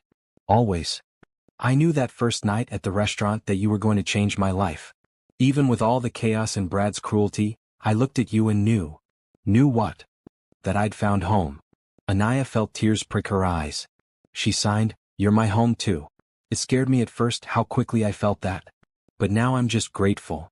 They fell asleep on her couch that night, wrapped around each other, still in their gala clothes. When Anaya woke in the early morning, she found Julian watching her. "Good morning," he signed. "You snore a little. It's cute." She smacked his arm playfully. "You weren't supposed to tell me that. I'll tell you everything. No secrets between us." They made breakfast together in her tiny kitchen, Julian cooking eggs while Anaya made toast. It was domestic and easy, a glimpse of what their future could look like. As they ate, Anaya's phone buzzed. An email from Teresa. "Girl, you're all over the society pages. The internet is obsessed with you and Julian. Check out these headlines." Anaya opened the links Teresa sent. Sure enough, photos from the gala were everywhere, and several articles speculated about Julian Pierce's mysterious new girlfriend. Most of the coverage was positive, focusing on how stunning they looked together and praising the gala's success. She showed Julian, who frowned slightly. "I'm sorry. I hoped the coverage would be minimal." "It's okay. This is part of your life and now it's part of mine too. I can handle it. If anyone gives you trouble or publishes anything inappropriate, let me know immediately. My PR team can address it. I'm not worried. People can think what they want. I know the truth. We're real, this is real, and that's all that matters." Julian kissed her forehead. "How did I get so lucky?" "We both got lucky. Brad's cruelty brought us together, but we chose to build something beautiful from it. That's on us, not luck." Over the next few weeks, life continued its new, wonderful rhythm. Anaya worked on the center's design while managing her responsibilities at both her job and Julian's company. Julian supported her vision while giving her space to make it her own. The media attention died down quickly as it always did. A few photos remained online, but mostly people moved on to the next story. Anaya was grateful for the return to relative privacy. Construction on the center began in late November. Anaya stood with Julian at the groundbreaking ceremony, turning over the first shovel of dirt. Vanessa was there, along with Julian's parents, Teresa, Michelle from work, and several members of the deaf community who'd heard about the project. "This is really happening," Anaya signed to the small crowd. "Because of all of you who believed in this vision. Because of your support and encouragement. Thank you." Julian signed his own brief speech. "This center represents what's possible when we create space for everyone. When we listen to voices that have been excluded. Anaya Thompson is showing us all what leadership and vision look like. I'm honored to be part of bringing her dream to life." That evening, exhausted but happy, Anaya and Julian had dinner at his penthouse apartment. It was the first time she'd been there, and she was struck by how different it was from what she'd expected. Instead of cold modern design, the space was warm and personal, full of family photos and comfortable furniture. "It's not what people expect," Julian signed, noticing her surprise. "They think I'll have some minimalist bachelor pad. But I like things that feel like home. It's perfect. Very you." They cooked together a meal of pasta and salad, simple and delicious. As they ate, Julian brought up something that had clearly been on his mind. "I want to ask you something, and I want you to be completely honest." "Okay. Are you happy? Not just with the center or your work, but with us? With how things are going?" Anaya set down her fork and signed carefully, "I'm happier than I've ever been. Sometimes I have to pinch myself because it seems too good to be real. But yes, I'm very happy." "Good. Because I want you to be happy. That's my main goal." "What about your happiness?" "I'm happy when you're happy. It's that simple." They finished dinner and moved to his couch, a huge comfortable thing where they could stretch out. They watched a movie with captions, Julian's arm around her shoulders, her head on his chest. Halfway through the film, Anaya turned to look up at him. He felt her movement and looked down, raising an eyebrow questioningly. "I love you," she signed. "I wanted to say it again just because. I love you too. More than I thought it was possible to love anyone." They kissed and the movie played on Forgotten. This was real. This was forever. Anaya could feel it in her bones, in her heart, in every part of her being. Whatever came next, they'd face it together. December arrived with the first real cold of winter. The community center's construction was progressing rapidly, the skeleton of Anaya's dream taking physical form. She visited the site several times a week, wearing her bright red coat and hard hat, consulting with contractors and architects. Julian came with her when he could, but he was careful not to overshadow her authority. This was Anaya's project, her vision, and he made sure everyone understood that. The contractors quickly learned to direct all questions to her, and she handled them with growing confidence. One afternoon, as they stood in what would become the main gallery space, Anaya turned to Julian. "I want to name the center something meaningful." "What are you thinking?" "Hope Community Arts Center. Because that's what this place represents for me. Hope that things can change, that dreams can come true, that we can create spaces that include everyone." "It's perfect." The name was made official, and Hope Community Arts Center began appearing on permits and plans. Vanessa started spreading the word through the deaf community, and interest grew rapidly. People wanted to teach, to learn, to be part of something meaningful. Anaya's workload was overwhelming, but she loved every minute of it. Between her full-time job, her contract work for Julian's company, and the center planning, she had little free time. But Julian was patient, showing up with food when she worked late, handling administrative tasks for the center, giving her space when she needed to focus. One evening in mid-December, Anaya was working late at her office when Michelle stopped by. "Go home," Michelle signed. "You've been here until 9 every night this week." "I'm almost done."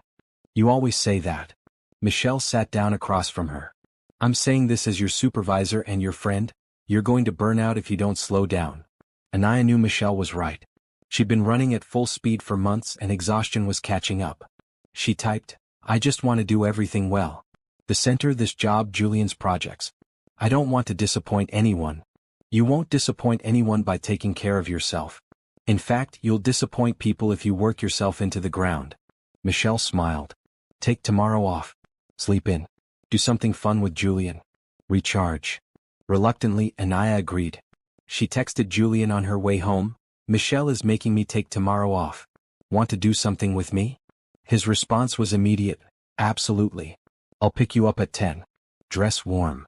The next morning, Julian arrived with hot chocolate and a mysterious smile. He drove them out of the city into the countryside where snow had already fallen and covered everything in white. "Where are we going?" Anaya signed from the passenger seat. "You'll see." They ended up at a small farm that did winter activities. There was ice skating, sleigh rides, and a small lodge with a fireplace.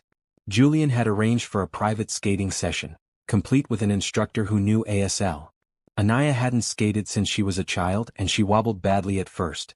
But Julian held her hand, steady and sure, and gradually she found her balance. They glided around the rink, the winter sun bright overhead, and Anaya felt some of her exhaustion melt away. "This is exactly what I needed," she signed when they took a break. "Thank you. I could tell you were getting overwhelmed. You needed a day away from everything." They had lunch in the lodge, soup and sandwiches by the fireplace. The warmth and the food and the quiet day made Anaya feel human again. "I've been thinking about something," Julian signed as they ate. "You've been working yourself too hard. What if we hired a project manager for the center? Someone who could handle the day-to-day logistics so you could focus on the creative vision." Anaya's first instinct was to refuse, to insist she could handle everything herself. But then she thought about Michelle's warning, about the exhaustion that was becoming her constant companion. "That might be good," she signed slowly. "But I want to be involved in hiring them. I need someone who understands the mission." "Of course. We'll interview candidates together." After lunch they took a sleigh ride through snowy fields. Wrapped in blankets, sitting close together, Anaya felt peaceful. Julian was right to bring her here, to force her to step back and breathe. "Can I ask you something?" she signed as the horse pulled them along. "Always. Do you ever regret that we met the way we did? That our relationship started with a cruel prank?" Julian thought for a moment before signing. "I regret that Brad tried to hurt you. I regret that you had to experience that humiliation. But I don't regret meeting you no matter how it happened. Sometimes beautiful things grow from difficult situations." "That's what I think too. But sometimes I worry that our foundation is built on something negative.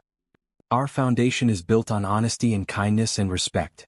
Brad's prank was just the circumstance. We chose to build something real from it." Julian took her hand. "Don't let his cruelty taint what we have. We're better than that." They spent the rest of the afternoon at the farm, and by the time they drove back to the city, Anaya felt renewed. Taking time for herself wasn't selfish, it was necessary. That weekend, Julian's family hosted an early Christmas celebration. Anaya brought homemade cookies, a recipe from her mother, and wore a bright green sweater. The house was full of warmth and laughter, exactly what the season should feel like. Vanessa pulled her aside at one point. "You look better than you did last week. Julian said he took you skating." "He did. I needed it. You're working too hard. I know the center is important, but you have to take care of yourself too." Vanessa signed seriously. "Promise me you'll find balance." "I promise." "I'm hiring a project manager to help with the logistics." "Good. Because I need you healthy and happy when the center opens. I'm planning to teach 3 classes a week and I need you there to keep me organized." Anaya laughed. "Deal." After dinner, Julian's parents gave everyone gifts. When it was Anaya's turn, Patricia handed her a small wrapped box. Inside was a delicate silver bracelet with a small charm, a paintbrush crossed with a pencil. "For the artist in you," Patricia signed. "Welcome to the family, Anaya." Officially.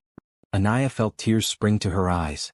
The gesture was simple but profound, an acceptance she'd been craving even though she hadn't realized it. She hugged Patricia tightly, signing, "Thank you. This means everything to me." As they drove home later, Anaya turned to Julian. "Your mom said, 'Welcome to the family officially.' What does that mean?" Julian smiled. "It means they see you as permanent. As someone who's not going anywhere." "Is that how you see me?" "That's exactly how I see you. You're it for me, Anaya. This isn't temporary or casual. This is forever." The words should have scared her, but they didn't. They felt right. She signed, "Forever sounds good to me." The week before Christmas, Anaya interviewed 3 candidates for the center's project manager position. The third candidate, Gabriela Santos, was perfect. She was a hearing woman who was fluent in ASL, having grown up with deaf parents. She had experience in arts administration and a genuine passion for inclusive spaces. "I've been following this project since the groundbreaking," Gabriela said through sign and voice. "A space like this is desperately needed. I'd be honored to help bring it to life." Anaya hired her on the spot. With Gabriela handling logistics, Anaya could focus on the programming, the design elements, and the community outreach. Almost immediately, she felt the weight on her shoulders lighten. Christmas Day, Anaya and Julian exchanged gifts at his apartment. She'd gotten him a custom piece of art, a painting by a deaf artist that she'd commissioned showing the city skyline with subtle ASL hand shapes hidden throughout. Julian's eyes went wide when he saw it. "This is incredible. Where did you find this artist?" "I didn't find them, I commissioned it specifically for you. The artist is someone I went to school with. They do amazing work." "I love it. Thank you." Julian pulled out his gift for her. "This is small, but I hope it means something." Inside the box was a key. Anaya looked at it, confused, then at Julian questioningly. He signed, "It's a key to my apartment. I want you to feel like you can come and go freely, like this is your space too. I'm not asking you to move in, just offering you a place here if you want it." Anaya held the key, feeling its weight. This was another step forward, another deepening of their commitment. She signed, "Thank you. I'm not ready to move in yet, but I love knowing I have a place with you. There's no rush. Take all the time you need." They spent Christmas Day cooking together, watching movies, and enjoying the quiet domesticity of the holiday. Anaya felt content, wrapped in Julian's arms, building a life that felt solid and real. As the year drew to a close, Anaya reflected on how much had changed. 6 months ago she'd been alone, struggling, invisible. Now she had Julian, a thriving career, and a dream taking physical form. It felt like magic, but she knew it was more than that. It was hard work, determination, and the courage to accept help when it was offered. New Year's Eve, they attended a party hosted by one of Julian's business associates. It was elegant and crowded, full of wealthy people in expensive clothes. Anaya wore her red dress from the restaurant, the one that had survived Brad's prank, as a reminder of how far she'd come. At midnight, as everyone counted down, Julian pulled Anaya close. When the clock struck 12, he signed, "This is going to be the best year of our lives. I can feel it." "How do you know?" "Because we're together. As long as we're together, every year will be better than the last." They kissed as fireworks exploded outside, visible through the penthouse windows. Anaya felt hope bubble up inside her, bright and effervescent. Julian was right. Together they could handle anything. The new year brought renewed energy to the center project. Construction was on schedule to finish in late February, which meant Anaya needed to finalize the programming and staffing. With Gabriella's help, she created a schedule of classes: art, design, ASL for hearing people, workshops on accessibility, and open studio time. Vanessa agreed to teach beginner and advanced painting classes. Julian offered to fund a youth scholarship program so deaf children and teenagers could attend classes free of charge. Other instructors from the community signed on, excited to be part of something meaningful. One afternoon in late January, as Anaya and Gabriella toured the nearly finished center, Anaya felt overwhelmed with emotion. The gallery space was beautiful, with excellent lighting and movable walls for flexible exhibitions. The classrooms were bright and welcoming. The communal area had comfortable seating and a small kitchen for events. "It's real," she signed to Gabriella. "This is actually happening." "It's happening because you made it happen," Gabriella signed back. "Your vision, your determination. Julian provided resources, but you created this." That distinction mattered to Anaya. She hadn't just been handed a dream, she'd built it with her own hands and mind. Julian had been the bridge, providing support when she needed it, but she was the architect. The center's opening was scheduled for March 1st, with a grand opening celebration planned for March 15th. Invitations went out to the community, to local media, to potential donors and supporters. The response was overwhelming. People wanted to be part of this, wanted to see what Hope Community Arts Center would become. Through all of this, Julian remained supportive but not overbearing. He showed up when needed, stayed back when Anaya needed to lead. He celebrated her victories and helped her navigate obstacles. Their relationship had deepened into something comfortable and secure, built on mutual respect and genuine affection. One evening, as they sat in Anaya's apartment planning the grand opening, Julian set down his papers and signed, "I have something to tell you, and I hope it doesn't freak you out." Anaya's heart skipped. "What is it?" "I've been thinking about our future. About what comes next for us. And I want you to know that I see marriage in our future. Not right now, but eventually. I want to spend my life with you." Anaya felt her breath catch. They'd been together less than 6 months, but it felt longer. It felt like they'd known each other forever. She signed, "I see that too. Marriage, a future together. It doesn't freak me out. It makes me happy." "Really? You're not scared by how fast this is moving. I'm not scared anymore. I trust this. I trust us. They sealed the promise with a kiss, and Anaya felt something settle in her chest. This was her future. Julian, the center, a life built on hope and hard work and love. The only question now was how they'd navigate whatever challenges came next. But looking at Julian, seeing the love and determination in his eyes, Anaya knew they'd figure it out together. February brought unexpected complications. 3 weeks before the center's soft opening, Anaya received an email that made her blood run cold. It was from Brad Collins's lawyer, informing her that Brad was filing a lawsuit against her and Julian for defamation and emotional distress. The letter claimed that Anaya had falsely accused Brad of harassment, that she and Julian had conspired to ruin his reputation and career, and that he'd suffered significant emotional and financial damage as a result. He was seeking $500,000 in damages. Anaya showed the email to Julian immediately. They were at his apartment planning the center's opening schedule, and the email felt like ice water dumped on their happiness. Julian read it twice, his expression growing darker. He typed, "This is ridiculous. He has no case. We have documentation of everything that happened. But he's still suing. That means lawyers, court dates, stress." Anaya felt panic rising. What if this affects the center? What if donors pull out because of the negative attention? "Hey, look at me." Julian waited until she met his eyes. "We're not going to let Brad ruin what you've built. My legal team will handle this. We have evidence, witnesses, everything we need to prove he's lying. I can't believe he's doing this. I thought it was over. People like Brad don't give up easily. But he picked the wrong people to mess with." Julian pulled out his phone and started typing. "I'm calling my lawyer right now. We'll file a response tomorrow and start gathering all our evidence." Over the next few days, Julian's legal team swung into action.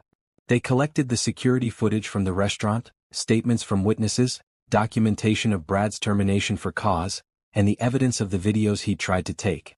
They also found information about Brad's financial situation. He'd been out of work since his termination and had burned through most of his savings. "He's desperate," Julian's lawyer explained during a meeting. "This lawsuit is a last-ditch attempt to get money. He knows he doesn't have a real case, but he's hoping you'll settle to avoid the hassle and publicity." "We're not settling," Julian said firmly. "I want this to go to trial if necessary. I want Brad to face consequences for his actions." The lawyer nodded. "That's your right. But be prepared for this to get messy. Brad's lawyer will try to make this about your relationship with Ms. Thompson, claiming it biases your actions." Anaya had been quiet during the meeting, but now she signed, "Will this affect the center? That's what I'm most worried about." "It could generate some negative publicity," the lawyer admitted. "But it could also generate sympathy and support. People don't like bullies, and Brad's behavior was clearly that of a bully." After the meeting, Anaya felt drained. Julian drove her back to her apartment and came upstairs with her. They sat on her couch, exhausted and worried. "I'm sorry," Julian signed. "I never meant for my involvement to create more problems for you. This isn't your fault. It's Brad's fault. He's the one who started all of this with his cruel prank. I know, but if I hadn't confronted him so publicly, if I hadn't gotten him fired." "He got himself fired," Anaya interrupted. "His behavior toward multiple people got him fired. You just made sure there were consequences." They sat in silence for several minutes. Finally, Anaya signed, "I'm scared. Not of the lawsuit, but of losing everything we've built. The center, my career, us. You're not going to lose any of that. I promise." Julian took her hands. "We're going to fight this together and we're going to win. Brad is not going to destroy what you've created." "How can you be so sure?" "Because you're stronger than he is. Because we have the truth on our side. And because I'm not going to let him hurt you again." Over the next 2 weeks, the lawsuit became public knowledge. Some media outlets picked up the story, portraying it as a he-said-she-said situation. Others investigated more thoroughly and came down firmly on Anaya and Julian's side, publishing pieces about Brad's pattern of behavior and previous complaints.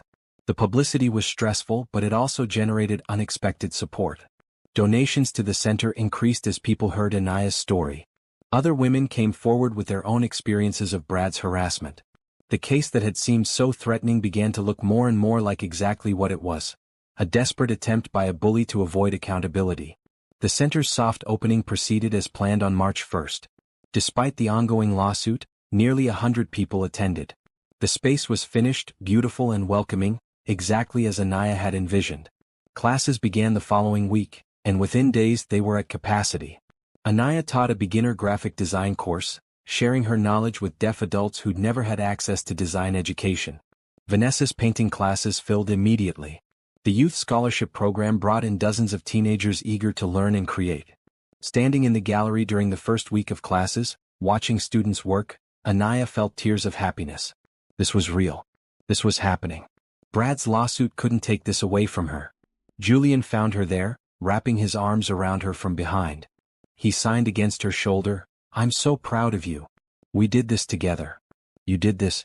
I just helped make it possible." The distinction mattered, and Anaya appreciated that Julian understood that. She turned in his arms and signed, "Thank you for not letting Brad scare us into hiding. Thank you for standing with me. Always. That's what love means." The grand opening on March 15th was a huge success. Over 300 people attended, including local politicians, donors, media, and community members. Speeches were given in both ASL and spoken English, emphasizing the center's mission of inclusion and access. Anaya gave a short speech, her hands moving expressively as she shared her vision. Hope Community Arts Center exists because we believe everyone deserves space to create, to learn, to grow. We believe that art belongs to all of us, not just those who've had easy access to it. Thank you for being part of this dream. Thank you for believing that we could create something beautiful and necessary.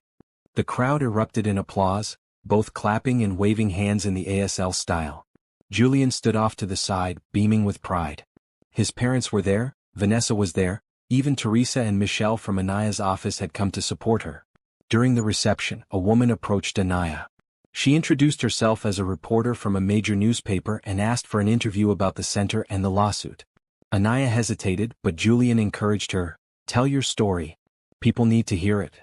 The interview ran the following week with the headline, "Designer Turns Cruel Prank into Community Triumph." It told Anaya's story honestly, from Brad's harassment to the lawsuit to the creation of Hope Community Arts Center. The article presented her not as a victim, but as a victor, someone who'd refused to let cruelty stop her dreams. The response was overwhelming. Messages of support flooded in. More donations arrived. National media picked up the story, and suddenly Anaya was being asked to speak on panels about accessibility, inclusion, and turning adversity into opportunity. Through it all, Julian remained her steady support. He handled the business side of things, managed media requests, and made sure Anaya didn't get overwhelmed. But he also made sure she got the credit she deserved, always directing attention back to her work and vision. In early April, Brad's lawyer contacted them with a settlement offer. Brad would drop the lawsuit if Julian and Anaya agreed not to pursue any counterclaims and signed a non-disclosure agreement. "What do you think?" Anaya asked Julian as they reviewed the offer. "I think it's admission that he knows he can't win. But the decision is yours. Do you want this over, or do you want to see it through to the end?" Anaya thought about Brad, about his cruelty and his desperate attempt to salvage his reputation. She thought about how his actions had actually led to something beautiful. Her relationship with Julian, the success of the center, her own growth and confidence. "I want to accept the settlement," she signed. "Not because I'm scared, but because I'm done giving him any more of my energy. He's not worth it." "Are you sure?" "We could win in court." "I'm sure." "Let him drop the lawsuit and slink away. I have better things to focus on." Julian smiled and pulled out his phone. "I'll tell the lawyers to accept the offer." The settlement was finalized within a week. Brad dropped his lawsuit, agreed not to contact Anaya or Julian again, and signed away any future claims. It was over, truly over this time. Anaya felt relief wash over her. She could focus entirely on the center now, on her students, on her relationship with Julian. The chapter with Brad was finally, completely closed. That weekend, Julian took her on a surprise trip. They flew to a beach resort, somewhere warm and far from the cold of early spring. They spent 3 days doing nothing but relaxing, swimming, and enjoying each other's company. On their last evening, as they watched the sunset from their balcony, Julian signed, "I have something for you." He pulled out a small box and Anaya's heart began to race. But when he opened it, instead of a ring, there was a key on a chain. "It's the key to the center," Julian signed. "The official one now that everything is finished. I had it made into a necklace so you could always carry it with you. A reminder of what you've built." Anaya felt tears spring to her eyes. She thought maybe he was proposing, and part of her was relieved he wasn't, not yet. But this gift was perfect, meaningful in a way that showed how well he understood her. Thank you, she signed. It's perfect. You're perfect. I'm not perfect, but I'm yours. They kissed as the sun set over the ocean, and Anaya felt complete happiness. The challenges of the past months had only made them stronger. Brad's attempt to hurt them had failed. They'd won not just legally but in every way that mattered. As they headed back inside, Julian signed one more thing. There's going to be more challenges ahead. Life isn't easy. But as long as we face them together, I know we'll be okay. More than okay, Anaya signed back. We'll be happy. And she believed it with every part of her being. Spring bloomed fully by late April, bringing warmth and new beginnings. Hope Community Arts Center was thriving beyond anyone's expectations. Classes were full, the gallery had hosted its first exhibition, and the waiting list for programs continued to grow. Anaya found her rhythm, splitting her time between teaching at the center, her contract work for Julian's company, and her job at the marketing firm. It was busy, but it felt balanced in a way her life never had before. She wasn't just surviving, she was genuinely thriving. One afternoon, as Anaya finished teaching her design class, Gabriella came in with news. We got another major grant. The Arts Council approved our application for $50,000. Anaya signed her excitement. That's amazing. We can expand the youth program like we'd planned. And hire another instructor. We need someone to teach digital art. They spent the next hour planning how to use the funds, Anaya's mind spinning with possibilities. The center had become something bigger than she'd imagined, touching more lives than she'd dared hope. And it was only the beginning. That evening, Julian picked her up from the center for dinner. They'd settled into a comfortable routine. A few dinners a week, weekends together, regular check-ins about their busy lives. It worked, this balance of togetherness and independence. At dinner, Julian seemed nervous. He kept fidgeting with his napkin, signing distractedly. Finally, Anaya reached across the table and took his hands. What's going on? She signed. You're not yourself tonight. Julian took a deep breath. I have something important to ask you and I'm terrified of your answer. Julian, you're scaring me. What is it? He pulled out a folder from his bag and slid it across the table. Inside were architectural plans, beautiful renderings of a building. Anaya studied them, confused. What is this? It's a design for a second Hope Community Arts Center, Julian signed. On the West Coast. I've been talking to investors and community leaders there, and they're desperate for something like what you've created. They want you to replicate your model. Anaya stared at the plans, her mind reeling. Julian, that's huge. I don't know if I can manage two centers. You wouldn't manage it directly. You'd hire someone to run the day-to-day operations like you did with Gabriella. But you'd oversee the vision, the programming, the design. You'd be the architect of something bigger than one center. He paused. Anaya, you could create a network of these spaces across the country. You could change lives on a scale you've never imagined. That's a lot of responsibility. I know. And if you're not ready, that's okay. But I believe in you. I believe you can do this. Anaya looked at the plans again, seeing the possibility. Multiple centers, all creating space for deaf artists and designers. All providing opportunities that hadn't existed before. It was terrifying and exciting in equal measure. I need time to think about it, she signed. Take all the time you need. There's no rush. But even as she said the words, Anaya felt the pull. This was the next step, the natural evolution of what she'd started. She'd been playing it safe for so long, limiting her dreams to what seemed achievable. Maybe it was time to dream bigger. Over the next week, Anaya talked to everyone she trusted.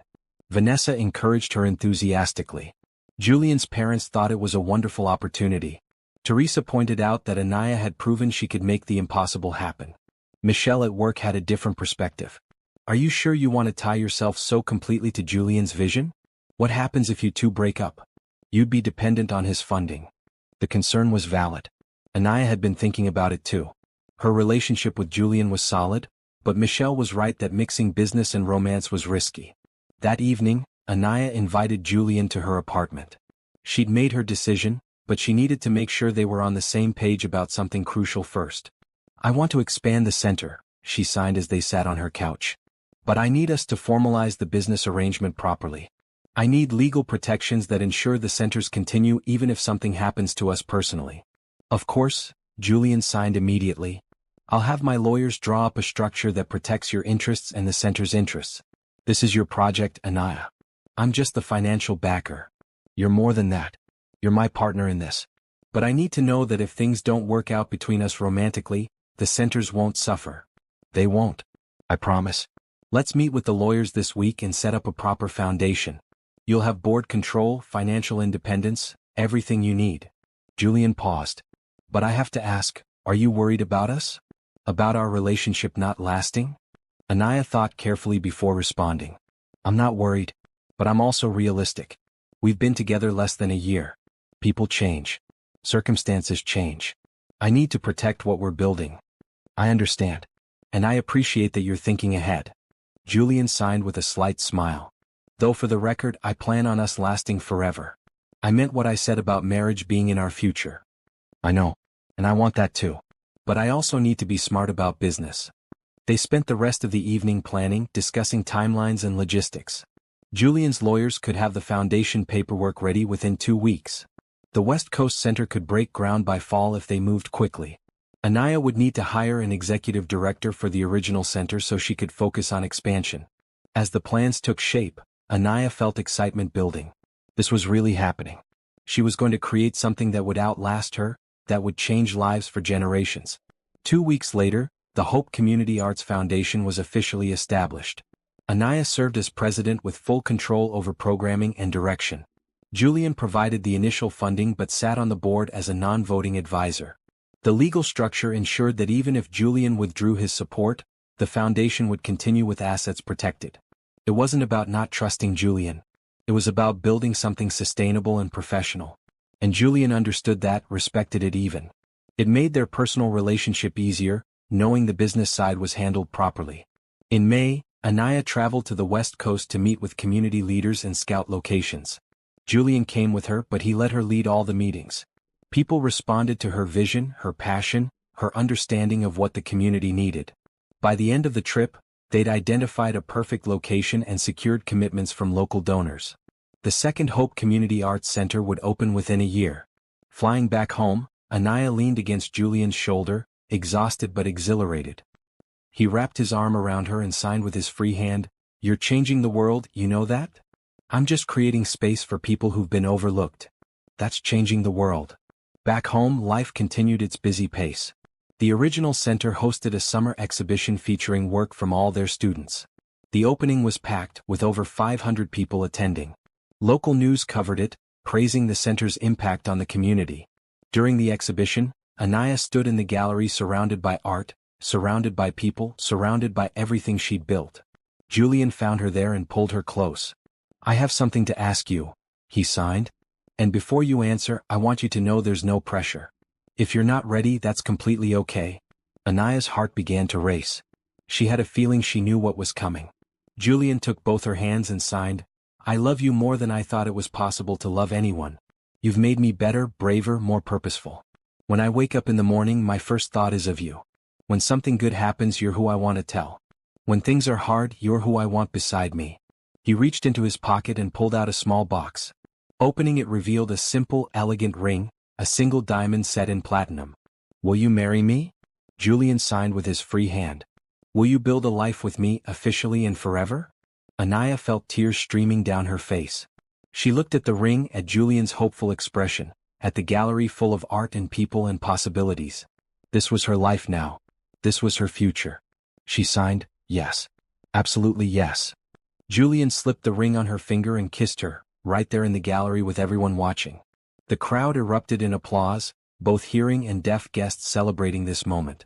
Vanessa appeared beside them, grinning widely. "Finally. I was wondering how long he was going to wait." "You knew." Anaya signed. "Of course I knew. He asked for my blessing weeks ago. And our parents. And basically everyone who knows you both." Vanessa hugged her. "Welcome to the family, officially and for real this time." The rest of the evening was a blur of congratulations and celebration. Julian's parents were there, beaming with happiness. Teresa was crying happy tears. Even Michelle from work had come and was signing her excitement. Later that night, back at Julian's apartment, Anaya and Julian sat on his couch, her hand resting on his chest so she could feel his heartbeat. "I can't believe this is my life," she signed. "A year ago I was alone, struggling, invisible. Now I'm engaged, running a foundation, surrounded by people who support me." "You were never invisible," Julian signed. "You just weren't being seen by the right people. But your light was always there, waiting to be recognized." You saw me. That first night, even with all the chaos, you saw me. I did. And I've never stopped seeing you, all of you, exactly as you are. They talked late into the night about their future. They wanted a small wedding, maybe in the fall, with just close friends and family. They'd keep living separately until after the wedding, honoring traditional patterns but on their own timeline. They talked about children someday, about building a life that balanced their work and their relationship. We still have to finish the second center, Anaya signed. And there are inquiries from 3 other cities about additional locations. This foundation is going to grow fast. Are you ready for that? I am. Especially now that I know I have you beside me, supporting me but not overshadowing me. That's the only way I know how to love you. As your partner, your equal, your biggest supporter. The summer passed in a happy blur.